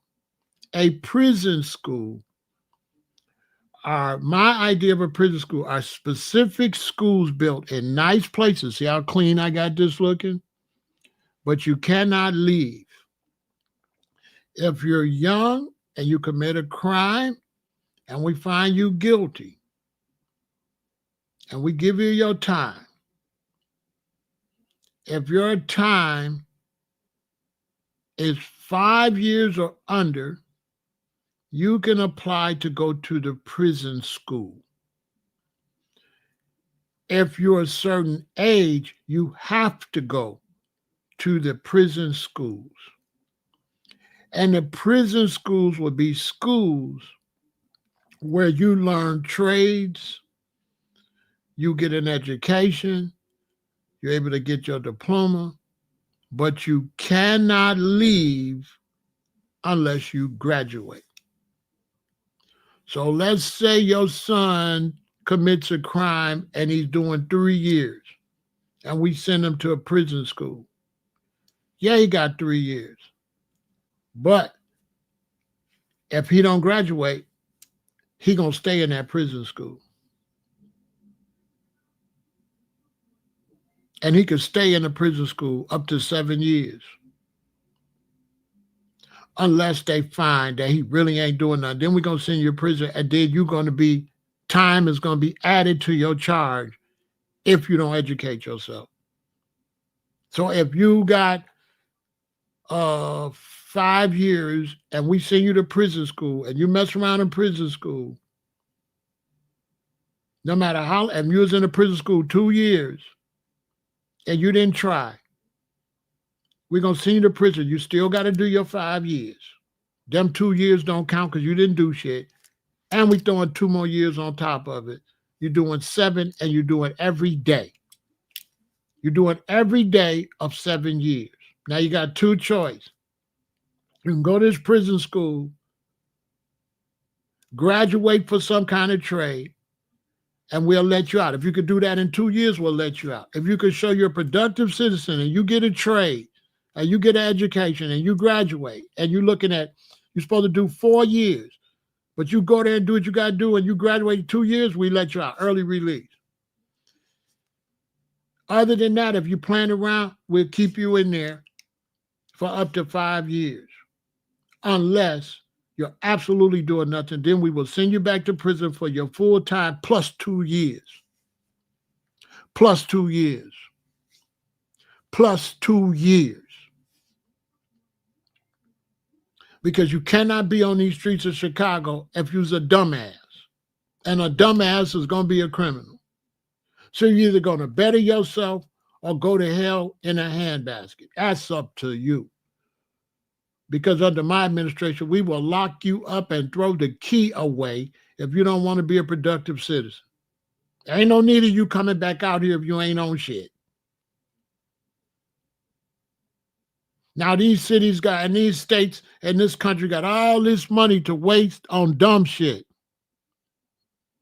A whole bunch of money to throw away, to waste on dumb shit. But they ain't got no money to rehabilitate these jailbirds. They got no money. That definitely gonna work.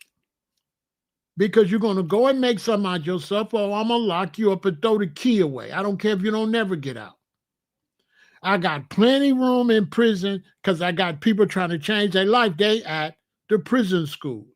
The prison schools will be nice. Your dorms will be nice. It won't be like prison or jail. It'll be nice. It'll be clean. I'll be trying to make you a productive citizen instead of a more harsh criminal. And you'll be able to go to learn carpentry or plumbing or electrician or just to get your diploma.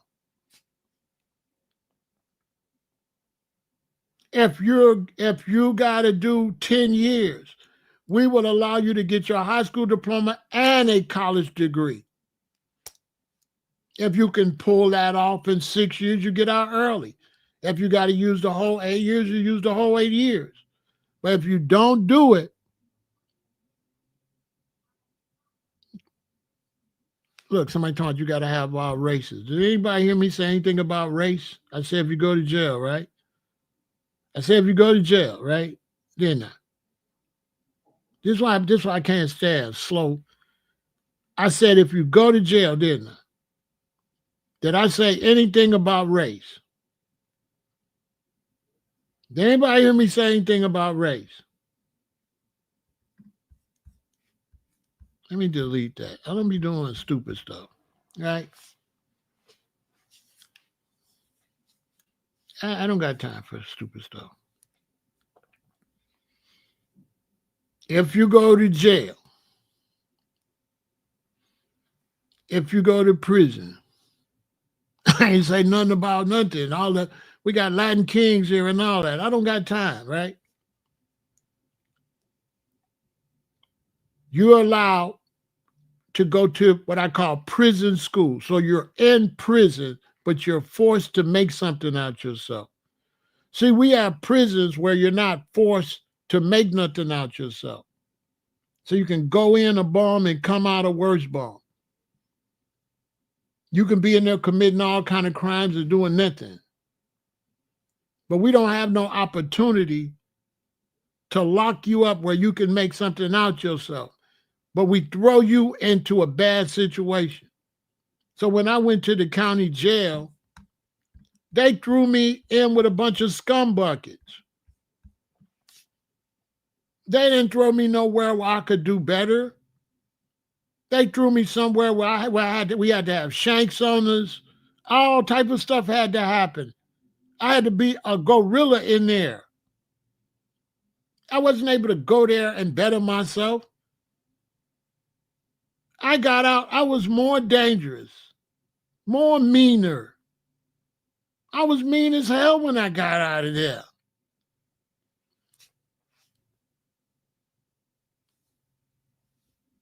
And this is what we do to our youth. You're surrounded by real gangsters, real criminals, real dudes that could do 200 push-ups. Strong dudes, some of them. They've been locked out. All they do is work out. Totally uneducated. Totally with no knowledge. And that's why I did good, because I was doing what I'm doing here in the county jail. So I was like the TV. So that's why brothers had love for me, because I was like the TV. I was able to take your mind off of being locked up and kick the bobos. Yeah, y'all got a woo, woo, woo, woo. So I was popular. Because they'd be like, real shit, bro. You know what I'm saying? I was in there kicking the bobos. Same shit I'm doing here. So I was in the county jail telling dude, shut up, bro. That's why your dumb ass locked up. But I was with the business, though. Yeah, I was with that. Well, no, you gonna do nothing. Now, you're not finna do nothing. As a matter of fact, the guy's finna do you dirty if you don't shut up on the phone. You're not finna say nothing to Big Row.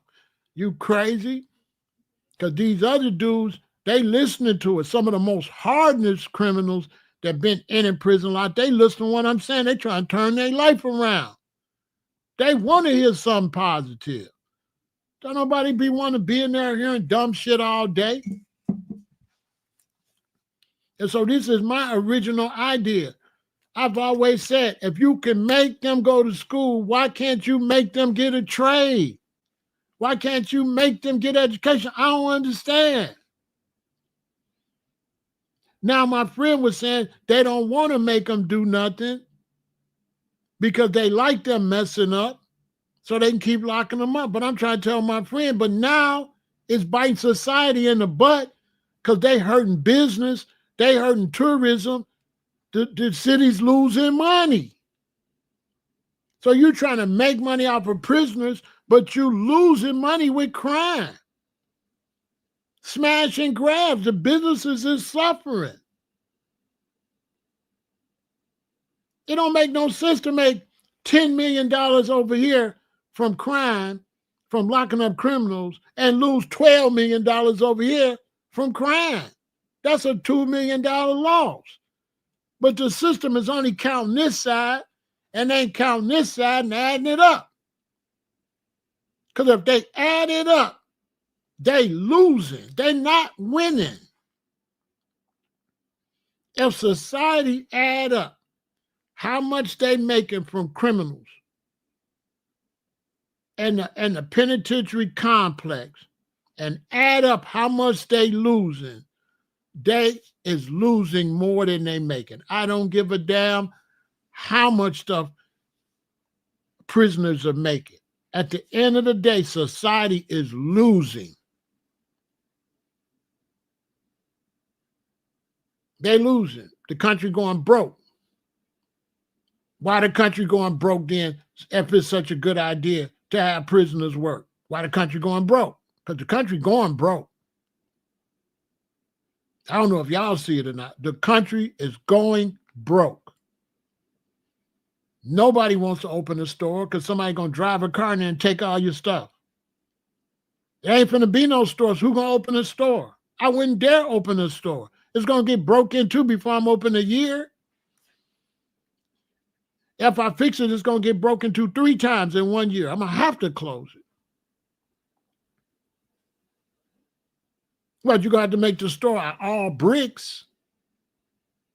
You ain't be able to have no window to display nothing. It's got to be bricks and bars. That's how your store going to have to be so nobody could drive a car into it and smash and grab. They stealing cars and driving up into business and taking all your stuff. They losing. They're getting behind in technology against China and all the other countries when they could be making these young people turn their life around. We got geniuses that don't know they geniuses because of the way we dealing in the streets.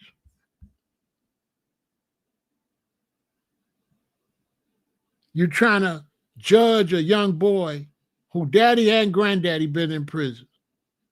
I had a shorty. I was supposed to teach him his lit, right?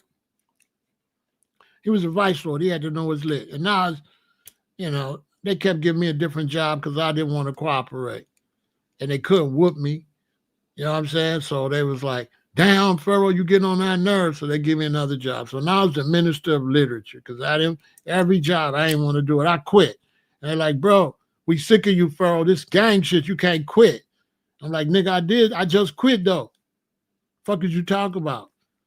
You know what I'm saying? This big Pharaoh. You know what I'm saying? I'm in here because I'm a notorious. I'm not in here because I'm not in here for no punk shit. You know what I'm saying? I'm a boss, boy. I'm not doing it. I don't care what it is. Who the leader? Okay, you the leader. You only the leader because I let you be the leader. Because you could be leaking and then I be the leader. What are you talking about? You just the leader now. Duh, you could be replaced. And I be the leader. Don't you know how to play King of the Hill? As you always tell, I play King of the Hill. I push off the hill. I'm King of the damn hill. If it get like that. When you only a boss because your soldiers let you be a boss. Don't never be no boss and think you bigger than the soldiers. No, you just another soldier. You don't boss them around and mistreat them. They'll knock you off and they'll be the boss. Anyway, I didn't want to never cooperate with the dummies. So now I'm the minister of lit. And we got this young boy. He don't never want to learn his lit. I got to go back to the big shots. Do everybody know they lit? I'm like, shorty don't know his. They say, all right, give him another few days. This on me because it went like this. I don't know now. You come into the county jail. If you're in the gang, they got to make sure you know your literature, especially the vice lords in there. The reason you got to know your literature, because if you go to prison, and let's say you under Big Gerald, and you're a foe, and you're a foe, and you go to prison, and they say, and you don't know your literature. They're going to say, who was you locked up with?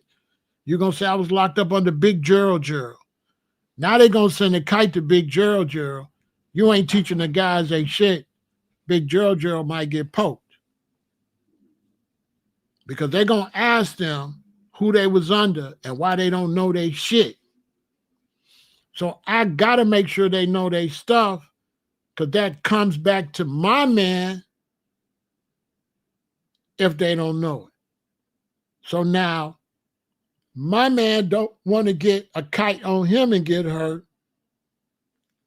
I'm responsible to make sure Shorty know it. So if Shorty don't know it, guess who get hurt? Me. Guess who? If he don't know it, I get hurt. So they can say, well, Pharaoh the one didn't teach him, and we did Pharaoh, and we made him learn it. So now I got to be on 10,000. So now I'm pissed. So I'm finna have the guys whoop Shorty. Do you know you're lit? All right. It's you or me now. Okay, whoop dude. All right. So then one of the OGs said, Pharaoh, come here, let me holler at you. So I said, what up? He said, man, give him a break, Pharaoh. I'm like, they not giving me no break to give him a break. They said, we talk to the guys and I tell them I told you to give him a break. I'm like, give him a break for what? He hard-headed.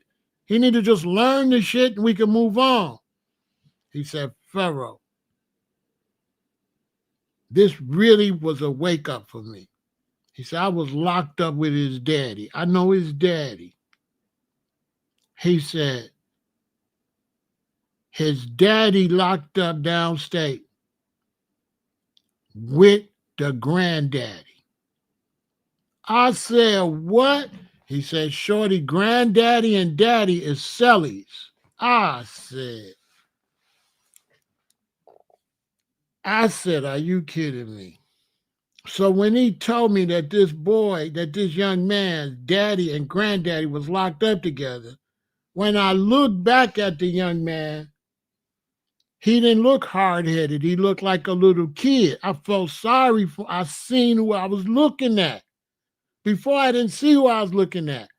I just seen the stubborn young man.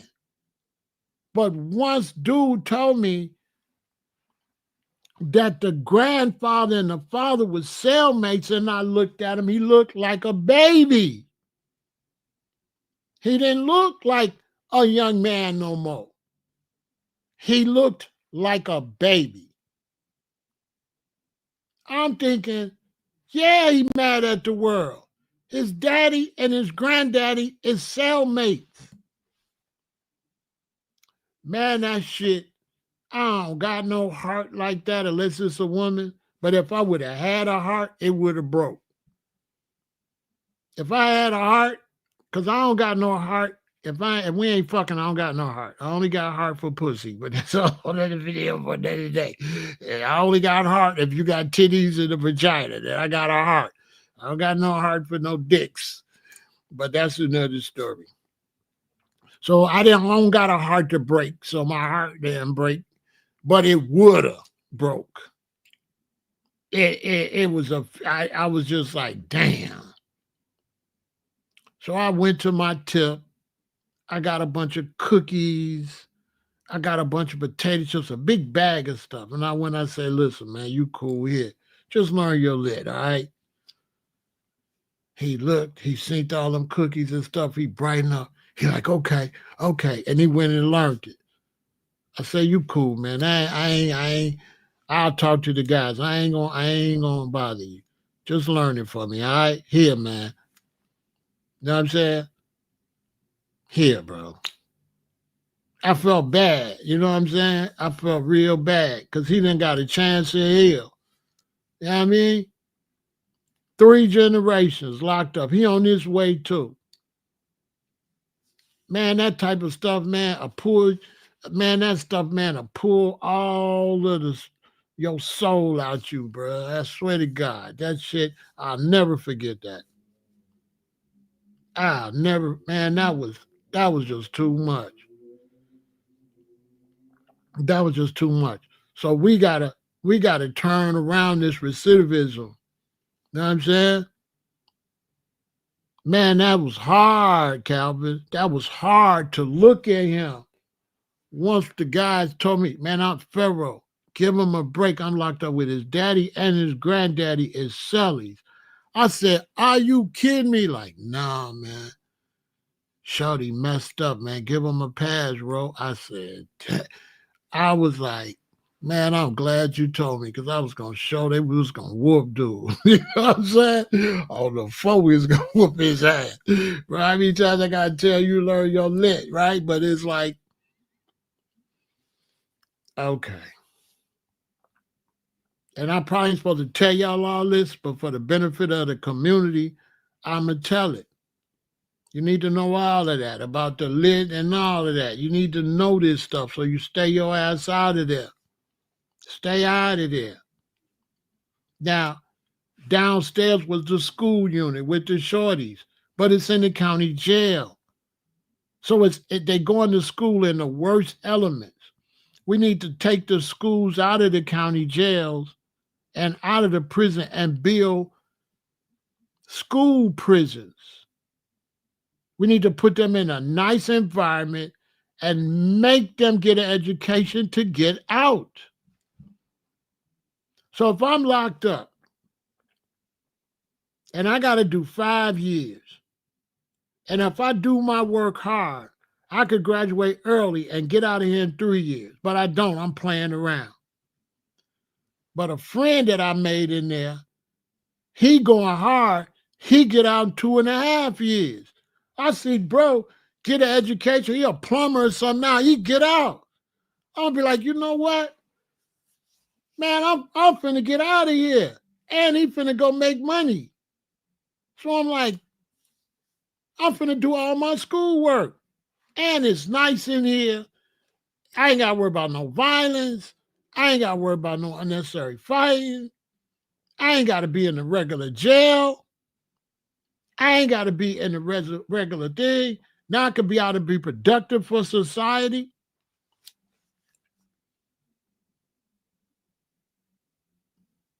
This is what society should do because the way they doing it, they're going to destroy their own society. They so busy trying to make money, they losing more money than they're going to make. The whole idea, because that's why I was just arguing with somebody before I went, because they kept telling me, you know, I can't stand it. They kept telling me when I bring an idea, I don't like people telling me what they doing. But no, they doing this. Man, I already know what they doing. I'm talking about what I'm saying we should do. Don't nobody want to hear what they doing. We want to hear what should be done. And if you're a person, when somebody trying to come with a new idea and you keep talking about what's done, you a lame. Because we already know that. We already know what they doing. We trying to make change. We don't want to hear no coward keep talking about what they doing when we saying they need to stop doing it. We know what they doing. They need to stop. But you can't open up your mind and think positive because you a slave mentality and all you want to keep talking about is what they doing. That's why we can't get no change. Because what they doing is stupid. So why you keep saying, well, they just want to keep doing stupid stuff? That's because you stupid. That's why you keep promoting the wrong way. And now because of crime, because of the way we conducting ourselves, buildings is empty. Nobody having no babies. The white population death rate is higher than the birth rate. Empty buildings everywhere. It's not working. Everything they're doing is not working. It's not working. It's time to do something different.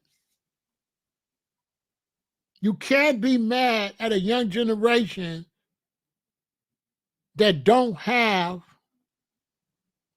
no parents. I learned that from Shorty. His daddy and his granddaddy locked up. Learn from where? How he gonna learn anything? Though I'm his last line of defense. We have to understand that we dealing with a generation that don't know nothing and don't have nobody. Stop saying the parents is gone. Parents in America been gone, been behind, been in and out of jail, been bad fathers, bad mothers, been drug addicts, been alcoholics, been having sex problems.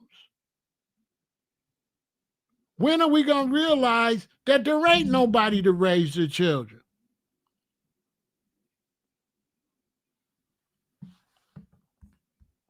Chicago crime been down for 30 years, bro. 25 people just got shot in 4 hours. Stop it. Stop it, Ma. Where you live at? You live in Chicago? You live in Chicago? Listen, you know why they say crime down? Because if you shoot 100 people a year and then you drop it down to 75 people a year, they say crime down because it's only 75. It used to be 100. Facts. Facts. Everybody that say the crime down, crime was way, way up. So down is not good. Okay? Down is not good. I don't want to keep talking, Brian. I don't want to do that. I don't want to do that. I don't want to do that. I don't want to do that. I don't want to do the other nation stuff. I don't want to do the other nation stuff. Okay, let me see.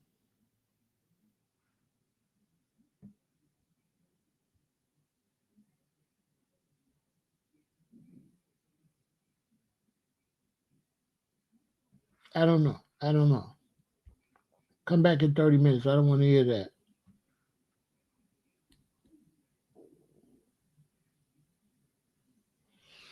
You're on the wrong channel, Ma. Go watch somebody else. You can't learn nothing. I don't know what I'm talking about. Stop watching me. It's real simple. If I don't know what I'm talking about, stop watching me. Go watch somebody know what they're talking about. It's real simple. Because if you watching me and I don't know what I'm talking about, what does that say about you? Why are you watching me? If I watched you and you didn't know what you was talking about, I'd log off. So these people watching me constantly, but say I don't know what I'm talking about, you a lame. Because why is you watching something that don't make sense? If it don't make sense, go kick rocks. It's real simple. Bye. You ain't gonna see me watching something don't make no sense. So if you watching me but I don't make no sense, it's safe to say you're a liar and you're a hater and you just stunned in front of this audience. See what I'm saying? You're a liar and you're a lame. So you go to the TV and turn on a show you don't like? You go to a restaurant and order food you don't like? Who does that? I know exactly what I'm talking about. And I get this all the time. They doing it for this and they doing it that. That what this conversation is about, what they doing, or this conversation about what I'm suggesting should be done. I don't give a damn what nobody doing. That's why I was into it before I got over here, because the person wanted to kept telling me what they doing. This is why we can't get nowhere. Because you're not builders. You're not futuristic. You're stuck on what's going on. You got to make changes. What they're doing is not working. And if you can make people go to prison, I don't know why you can't make them go to school. I think that's a decent statement. How could you make somebody work on the chain gang, but you can't make them go to school?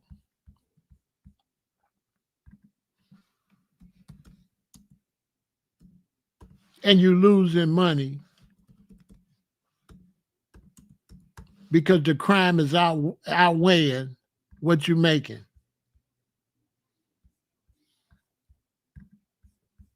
Make it make some sense. You got them on the chain gang. You got them picking cotton. You're making so much from the cotton, but then you're losing more than that in the society.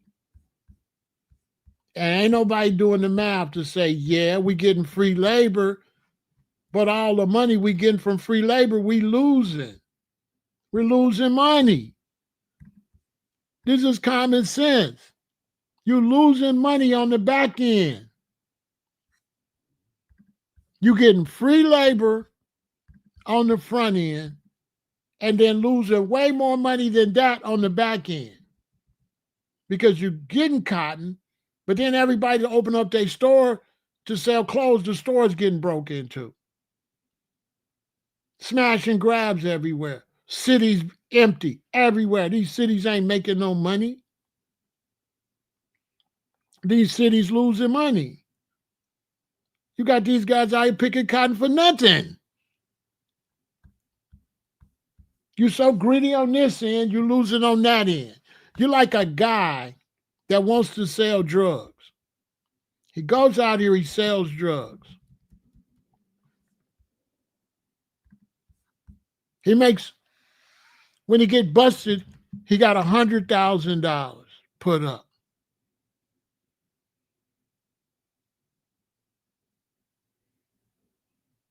He got to fight his case, so he spends 30 of that. So by the time he goes to jail, he's got 30,000. He's got $70,000. He's got $70,000. He's sentenced to 10 years. He got to do 70 years. Right? He got $70,000 divided by 7 years.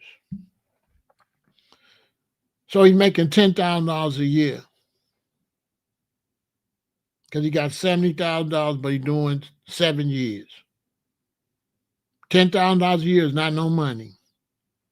So yeah, he made $100,000 on the front end. But when he got busted, how much did he end up with? He lost on the back end.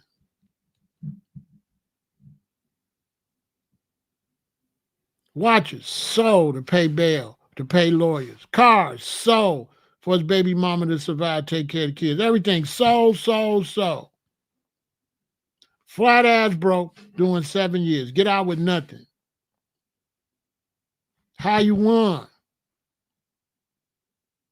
When you made $100,000 and did 7 years. That ain't no money. That ain't no money.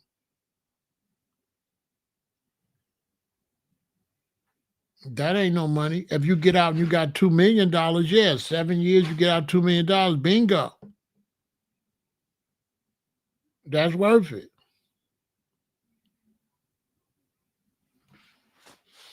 And that's what the United States is doing. They're trying to make money off crime and they're losing all that money on the back end. Las Vegas, empty. Nobody goes to Vegas. Vegas is a ghost damn town. Okay? Everybody in Nevada that's got jobs, those jobs finna be gone. The United States finna lose all these jobs. Because ain't nobody buying nothing from us. Trump dumbass went and did the tariffs.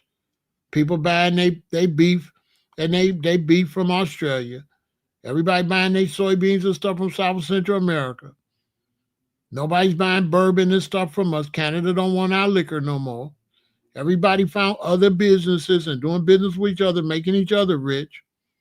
And under dumbass Trump, he gonna lose his kidney and be on dialysis, and the country gonna be broke. And the people that he done shitted on ain't gonna want to do no business with America no more because they're like, we found somebody else. We got a new lover, and we not taking you back. And this country, if this country don't lift up black people and put black people in the power of business, this country gonna go flat ass broke. Because only black America is the only one can turn this shit around. That's a fact. Because we the ones built it, and we the ones you stole all your inventions from in the first goddamn place. Use this fact. Everything you making money off, you took it from us. I'll say it in Trump's face, including the White House you live in, and all them monuments you got is imitating Kemet, ancient Kemet. These are absolute facts. You didn't do a goddamn thing but stole, and you made a lot of money from free labor, from people picking cotton from free. You made a lot of money from us playing basketball and baseball and football for your stinking ass, and you don't want to pay us. You get rid of Black Americans, this country is nothing but a nothing. This country is nothing. I'll say it. This country is nothing without using Black Americans and stealing inventions from Black Americans. Everything you stole, all our inventions. And went and opened up the patent office so you can patent a slave's inventions and own somebody else's invention. The patent office was built on crime, on stealing other people's inventions. You don't have to make it. You're just the one to patent it. You didn't make shit. Okay? Not to mention it was Black people here when you got here. There's Black people here when you got here. You took their land and you brought more Black people over to work. Keep it 1 billion. Okay? And now you got this stupid criminal system where it ain't going to be safe to walk around nowhere in America because you got to let these criminals out and you didn't make them productive citizens. You're going and you're making animals. Okay? Y'all, they're making animals that they got to release. I'm telling you, ask anybody that been to the county jail or the prison. They are creating monsters that they eventually got to release that will destroy these cities. I'm telling you. You got men in there graping men. You think they're going to get out and be all right? You got people in there getting shanked. You think they're going to be productive citizens? Still no education, still don't know how to do nothing. And their crimes is not, they haven't paid for their crimes. So you live in a stupid country where I do 7 years, and then when I get out, I can't get no job, even though I did my time. I did my time. I'm supposed to get out with a clean slate. I did my time, I did 7 years. And when I get out, you hold that over me for another 15 years. I can't get no job. What the fuck did I do 7 years for? Once they walk out, it should be all is forgiven. Nobody should be able to see your criminal record except a judge if you got to go back to court. No employer is supposed to see that unless there's certain heinous crimes, like you did something to children or you raped women. Then we have to know because you might have a mental problem. But all the other crimes, robbery, burglary, all that, you done did yourself, let you get out and get a job. No, you still can't get a job. So then you didn't do your time then. What I do 7 years for? What I do 10 years for? That should be illegal for somebody to do 10 years and all ain't forgiven. All should be forgiven. You did your 10 years. You want a job? Fine. We'll hire you. No, you can't get no job. So what are you supposed to do? What are you going to do? You're going to knock somebody in the head. You got to eat. You got to have somewhere to live. What kind of barbarian system is this where time is not served? Time served, period. But if they hold it against you, then your time hasn't been served. Make it make some sense. You can't drive Uber. You can't even do DoorDash because you went to prison and paid your debt to society, but you still owe society. If I paid my debt, what do pay your debt mean? Because I don't understand what paid your debt mean if you still can't get no job. How'd you pay your debt? How do they pay their debt if they still can't get no job?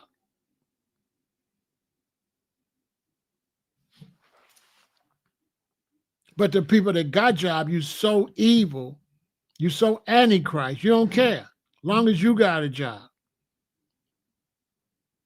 You don't care. You're going to look down on it. You shouldn't have did no crime and get a job until he busts you in your head and break into your house.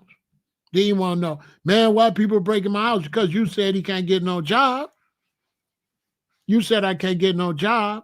I got to get it how I live, right? Okay, give me your shit. Stick them up. Shut up. Bob, shut up. Run your pockets. What do you think gonna happen? I got to eat. You're saying I don't need to eat because I did 10 years. All right. That's what we doing. We evil, then let's be evil. Kick your door in when you gone. Take all stuff out your house. Can't have it both ways. You should want this man to get a job. You should be, the citizens should be like, give them jobs so they won't be stealing our stuff. Give them jobs, you making them dangerous. You turning them into animals. The man can't get no job after he did his time. Well, what do your time mean? Because I don't understand what did your time mean if you still is being held accountable. Then you didn't do your time. I don't get that part. You did your time, but it's still held against you.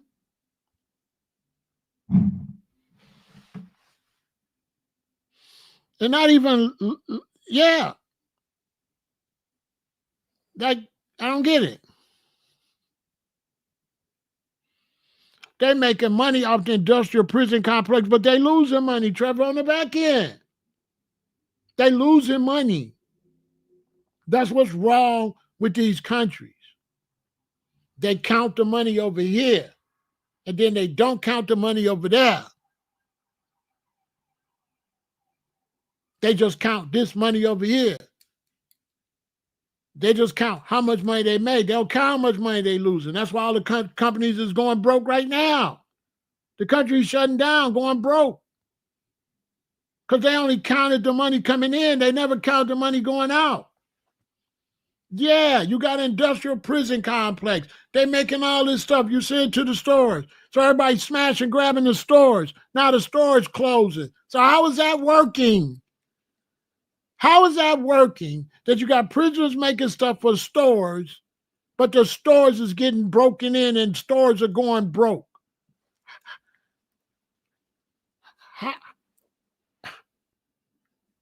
I'm in here working, making stuff you putting in the store. Then people running the store, stealing the stuff out the store. And that's a win. Now you don't got no more stores to ship this stuff. So now you can't have us make this stuff because you don't got nobody to buy this stuff. All the prison businesses are going to close.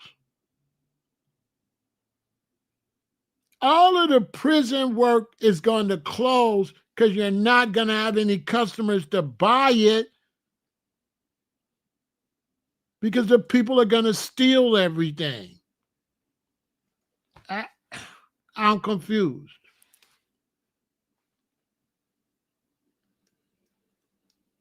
Because you won't give them no job.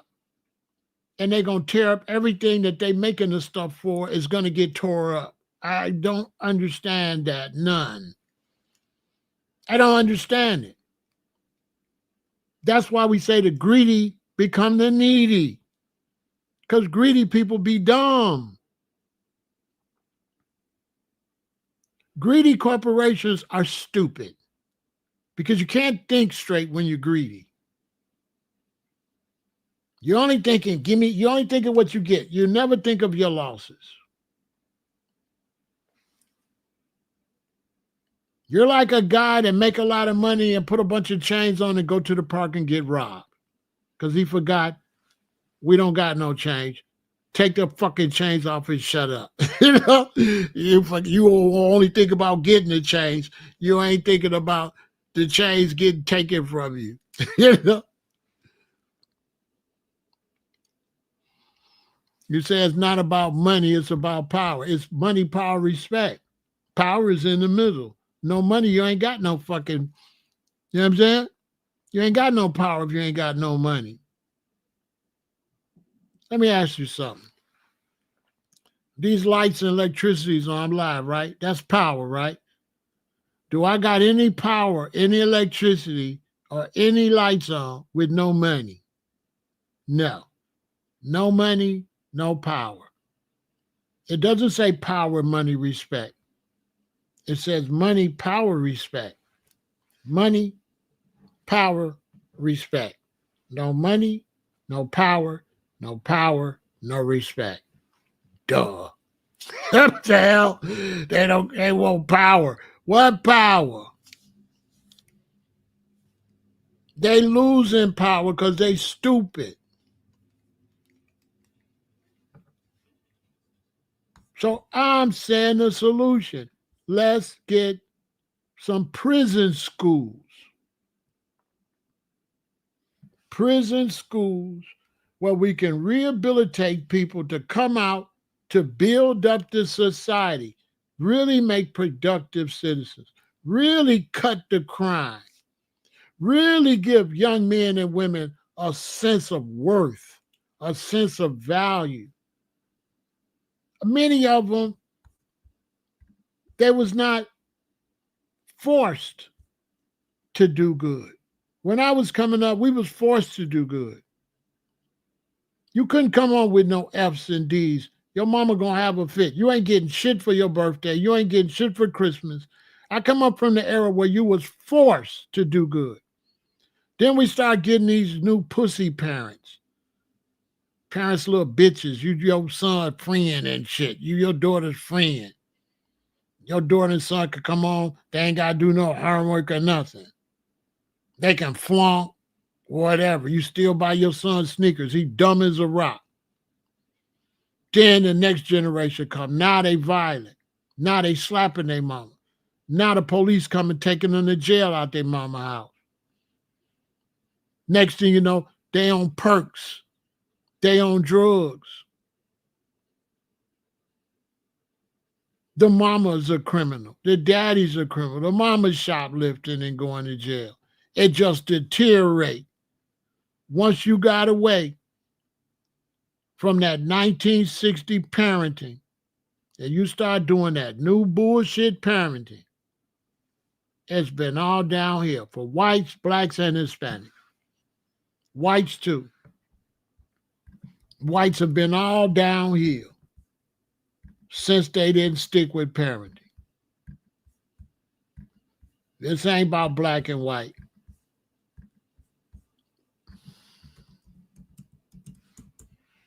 Since whites didn't stick with the program,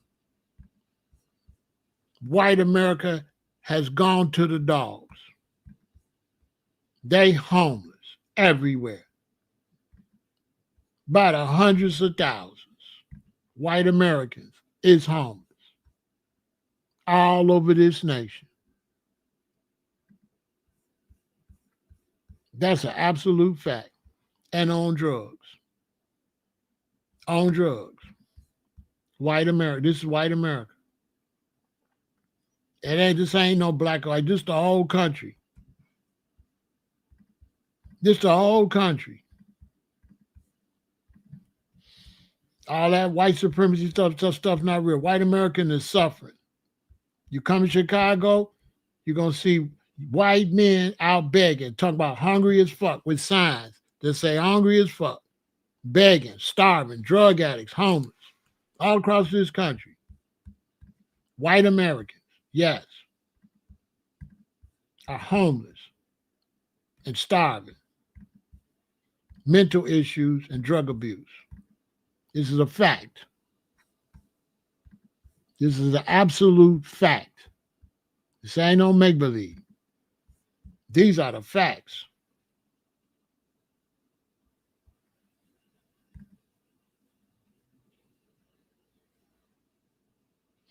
You understand? You say the parents are afraid of the kids now. The parents, they ain't parents. Them ain't parents.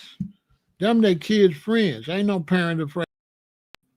Ain't no parent afraid of them not parents. That's what I'm trying to tell you. Those aren't parents. They're their kids, their friends. Ain't no parent is afraid of their kids. When you see a parent afraid of the kid, that ain't no parent. You didn't let that person grow up to be a teenager, and now you trying to tell him what to do, but you never told him what to do when he was 1, 2, 3, 4, 5. Those aren't parents. Parents are never afraid of their children because parents raise them from little. These ain't parents. Them just mamas and daddies. Them ain't parents. Them ain't parents. Those aren't parents.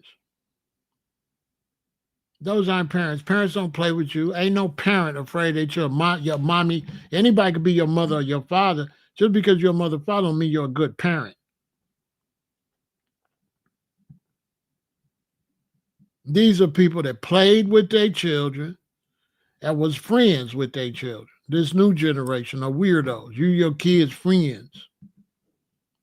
And then when they get older, they whoop your ass.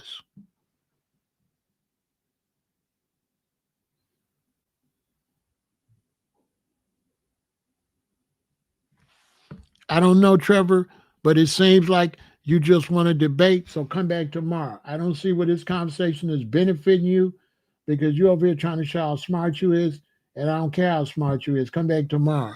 You ain't adding nothing. I don't want to hear nothing you talk about. Go get you a channel and do like I'm doing. I don't want to hear from you. You a troll. Yeah, I don't want to hear from you. Get out of here. You ain't bringing nothing to the table. You over here trying to slick challenge me, but you ain't got the balls to go get a channel and do what I'm doing. So you're not on my levels. Stay in a little boy place. You're a little boy. You ain't gonna teach nothing. You are only a person that knows something once somebody else knows something. He's a person that don't know nothing until somebody else knows something. That type of person. He don't know nothing. Okay? He's dumber than a rock. Okay? If you sit around him, you wouldn't learn nothing. He would wait till you start talking, and then he would be the smart one. But if you ain't talking, he ain't gonna never say nothing. Basically. I block people like that. They can't bring nothing to the table. He can't bring nothing to the table. He's a fraud. He's like a vampire. He's trying to vampire off of my conversation. He's a bloodsucker. He's a bloodsucker. You go on his social media, you won't see no knowledge. He's a bloodsucker. He comes to Chicago outside in the wrong neighborhood, shit himself. He ain't like that. He ain't built like that. Okay? He's not like that. You know what I'm saying? He ain't nothing. He ain't on nothing. I don't listen to people like that. They just in the way, ruining the chat. Disrespectful. How can we learn from somebody that's got no respect, no honor, don't know how to listen? He's already shown himself to be unintelligent. Hey, these ain't my people. My people is my children. These motherfuckers over here ain't my people. I got 6 children. And my 6 children, my mother's my people. Ain't no motherfuckers in the chat my people.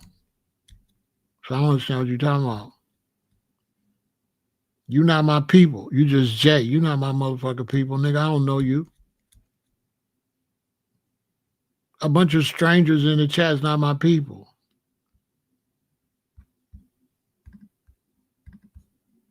Just so you know. This big Pharaoh. I'm not over here. I'm not looking for friends or followers. I'm over here just talking. You listen if you want to listen. If you don't, you don't. But you ain't my people.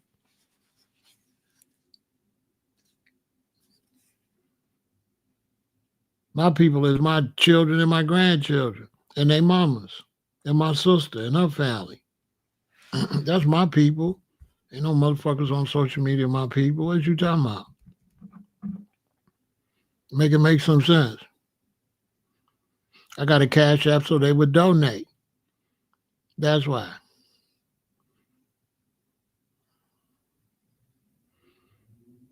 Make it make some sense. Just because you donate don't make you my people. It make you somebody that appreciate what I'm saying. It means that they better than you, Jay, that they want to donate.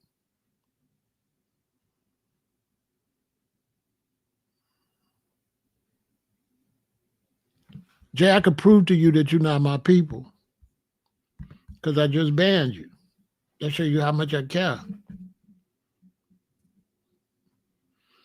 I just proved my point, Jay. You're not my people. You the fuck out of here. You just some weirdo in the chat.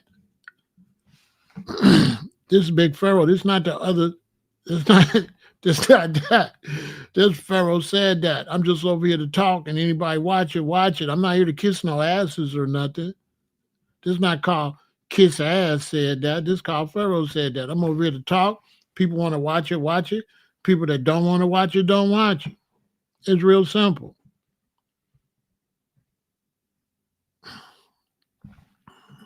Jay, that's why I got you the fuck out of here. I'm not your friend. I don't know you. You're just somebody on the internet. You could be a white supremacist. I don't know you. You could be a child molester. Like, I don't know you. I don't know what you do off here. You could be a real weirdo. I don't know. What, you want me to take you to my bosom and make you my boy? I don't know you. This is the internet. I treat the internet like the internet. I talk, I put my information out there. People can watch it and get the information. So if I turn on the TV, I'm they people because I'm watching a movie, I'm watching the TV, I'm they people. Because I didn't know I was all these people's people. So when I watch CNN, I'm they people. I'm confused. I'm following a bunch of people on Instagram. I didn't know I was they people. I just thought I was watching them. I thought I was watching them for my benefit to see what they were saying. I didn't know I was benefiting them. Anything I watch, I'm watching it for me. I'm not watching it for the I'm not watching it for the person, you know. I'm not watching it for the person I watch. I'm watching it for me. I'm enjoying it. It don't got nothing to do with them. They don't owe me nothing because I enjoy what they saying. Like what? What? If that's the case, ABC, NBC, CNN, it's funny how people got one expectation for us on here, but they don't got that same energy for ABC, CBS, NBC, CNN, Fox. Why you don't hold them accountable? We all watch them. Why they don't love us? Why they, you know what I'm saying? They come on there, they tell the news, they go off. They don't owe me nothing. They don't even know me. But all of a sudden, you're on YouTube doing the same thing. Now we held to a different standard. Like you ain't gonna hold me to the same standard as what you watch on TV. And you can't even talk to them. You can't even make a comment. It's crazy. At least we will read your comments and respond to what you're saying, as long as it's on subject. But we ain't trying to marry you. I ain't, what? He trying to act like I'm supposed to marry, like he trying to marry. He asked me why I got a super chat, but ain't sent me a quarter. That man ain't gave me nothing. Asked me about a cash app that he ain't sent nothing to. Obviously, I don't have a cash app for you to send nothing. It's definitely not for you because you ain't sent me a dime. How the hell you gonna mention my cash app when you ain't sent nothing to it? Boy, I tell you, man, there's some nuts out here nowadays. This man asked me about a cash app that he didn't give nothing to. Let me tell you, I got a cash app because I'm dropping real stuff and people should appreciate it. I'm dropping real knowledge to help the world and definitely help the United States. And the way this crime is going on, right? They need to start making these young people go to school instead of just locking them up. Lock them up. We got all these empty buildings. Let's take some of these buildings. Let's put some desks in there, right? Let's put some bars on the window. Let's get some dormitories for them to be locked up. And let's lock them up in schools. Let's lock them up in decent environments. Let's lock them up and they come out productive. They come out construction workers. They come out plumbers. They come out electricians. They come out school teachers. I don't know why we can't force them to do nothing good. That's all I'm saying. I've been saying that. I don't understand why we can't force people to do better. Why can't, it's supposed to be rehabilitation. Why aren't we rehabilitating our citizens? But you want to talk about America and American citizens. The people that you're arresting are your citizens of your nation. Why aren't you trying to make their lives better? If I'm a pharaoh of Kemet, wouldn't it make sense that I would try to take criminals and they come in the door one way and come out productive? With one of my great things as a leader of how many people I turned from scumbags to decent parents, decent husbands and wives, decent citizens, productive citizens. Wouldn't that be the reflection of my kingdom?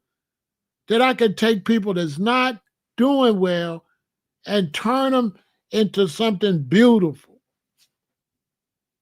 That I could take people that's hurting people in society and turn them into nurses that's helping people in society. Turn them into police officers. Yes, you was a criminal, now you're a policeman. All crimes are forgiven because you're born again. Now you could be born again in Christianity, but you can't be born again in society. You're just damned to be a criminal the rest of your life, but you go in church, talk about Jesus is forgiven, and you swear you're a Christian, or you swear you're some kind of Muslim or Hebrew Israelite, but you got no forgiveness in your heart, in your society. You live in an unforgiving society where you hold people's crimes against them forever. You don't let them be another person.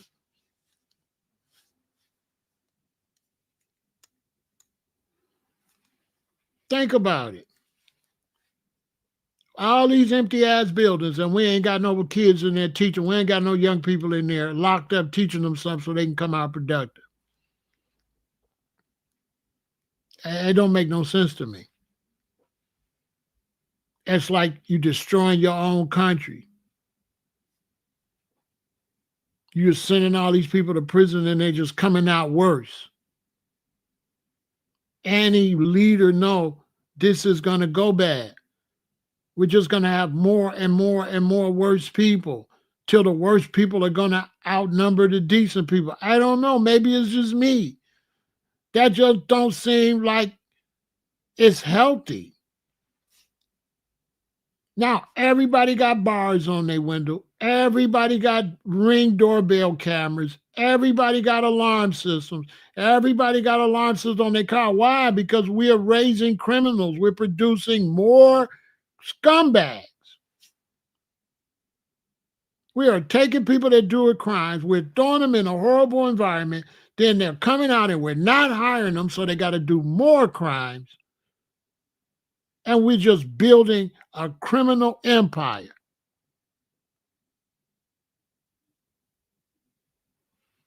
To me, it looks like the prisons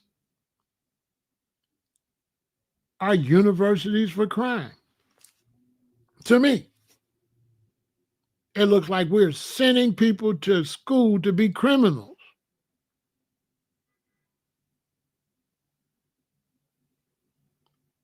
You say the racist system got rid of on-the-job training, but the racist system is the ones getting robbed. That's why I'm saying potential. They losing though.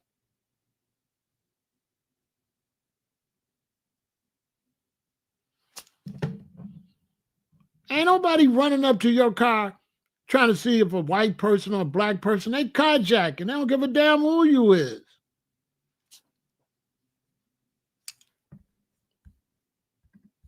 The racist system is doing stuff that's going to hurt the racist system. That's why I don't understand it.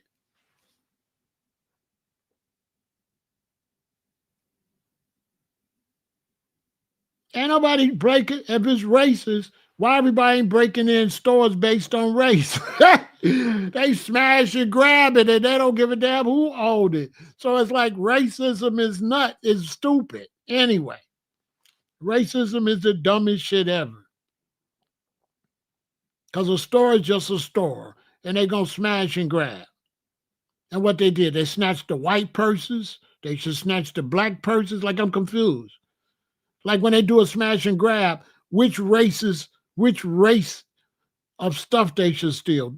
Steal only this race stuff. Do we race? I don't get it. I don't get it. Racism is stupid. Racism is dumb. I've never heard of a tornado that come and say, "Oh, I'm gonna be a tornado, but I'm a white tornado and I only kill blacks." Racism is the dumbest shit in the world.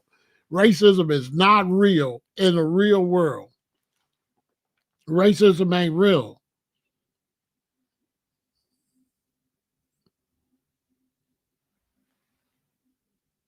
And how's it working already, potential? Because I ain't finna go around and around with you. Is it working? Yes or no?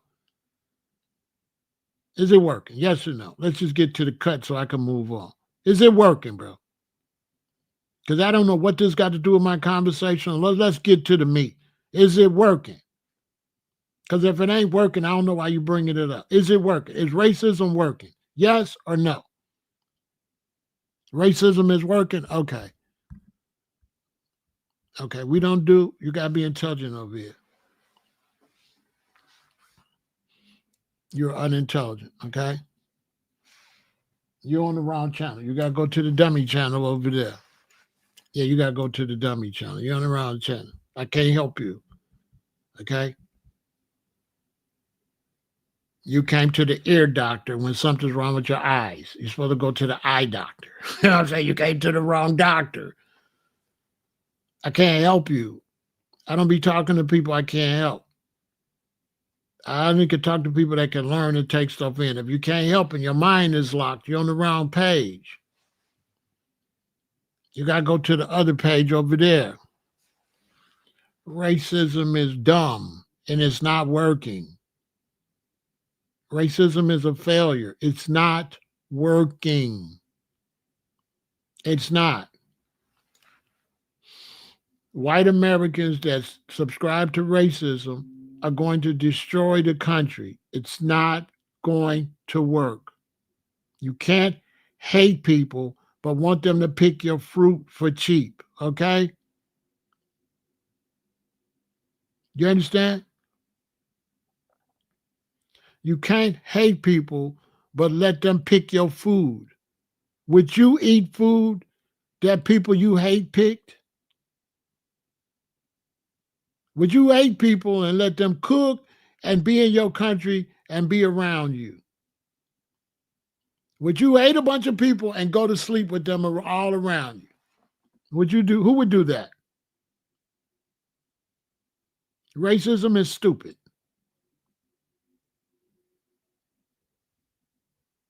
Racism is a failed ideology. Okay, racism is an ideology based on inferiority. You have to feel inferior to be a racist. Racism is not supremacy. I don't know why they call it white supremacy. Because if you felt supreme, you wouldn't hate another motherfucker. You only hate people because you feel like because you're jealous. That's not, jealousy is not supremacy. So racism has nothing to do with supremacy. Racism is inferiority. Somebody that's doing good ain't paying attention to nobody else. If you paying attention to somebody else, you're inferior. Racism is inferiority. I don't know what they trying to teach nobody, but that's what it is. Anytime you worried about somebody else, you're inferior. Somebody that's doing them is doing them. They ain't think about nobody else. Racism is the dumbest shit ever. Imagine a polar bear and a grizzly bear fighting and shit, because one of them is a different color. That's the dumbest shit ever heard, ever. That's stupid, okay? What you think they'll ever like black people? Ain't no they. They is to say all white people don't hate black people. So who the hell is they? Who is they? There's no such thing. There's no they. There's no they. White people do not hate black people. Some white people hate black people. White people do not hate black people. That's bullshit. That's all fake. There's some white people that's racist. White people are not racist. Some are racist and benefit from racism, but they ain't racist. Some of them don't even know they benefit from racism. They just out here trying to live and pay their bills. I'm real. I don't do fake stuff. I don't do fake ideologies.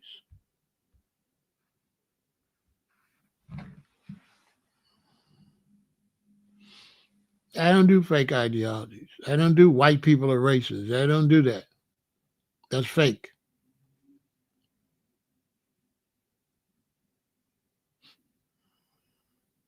Many of the whites that are racist been taught that. They taught some shit that ain't even real. They've been listening to somebody taught them that. It's not even real. Real racism is a flood coming and only kill the blacks. That's real racism. But if a flood gonna come and kill all our ass, racism is fake. You can't show me nothing that's not in the world, that's not a part of the environment, and is real. If it ain't in the environment, it's not real. Ain't no storm looking for no race. If racism was real, there'd be some racist tornadoes, I think. But I don't know. Maybe that's just me. I ain't never seen a racist tornado.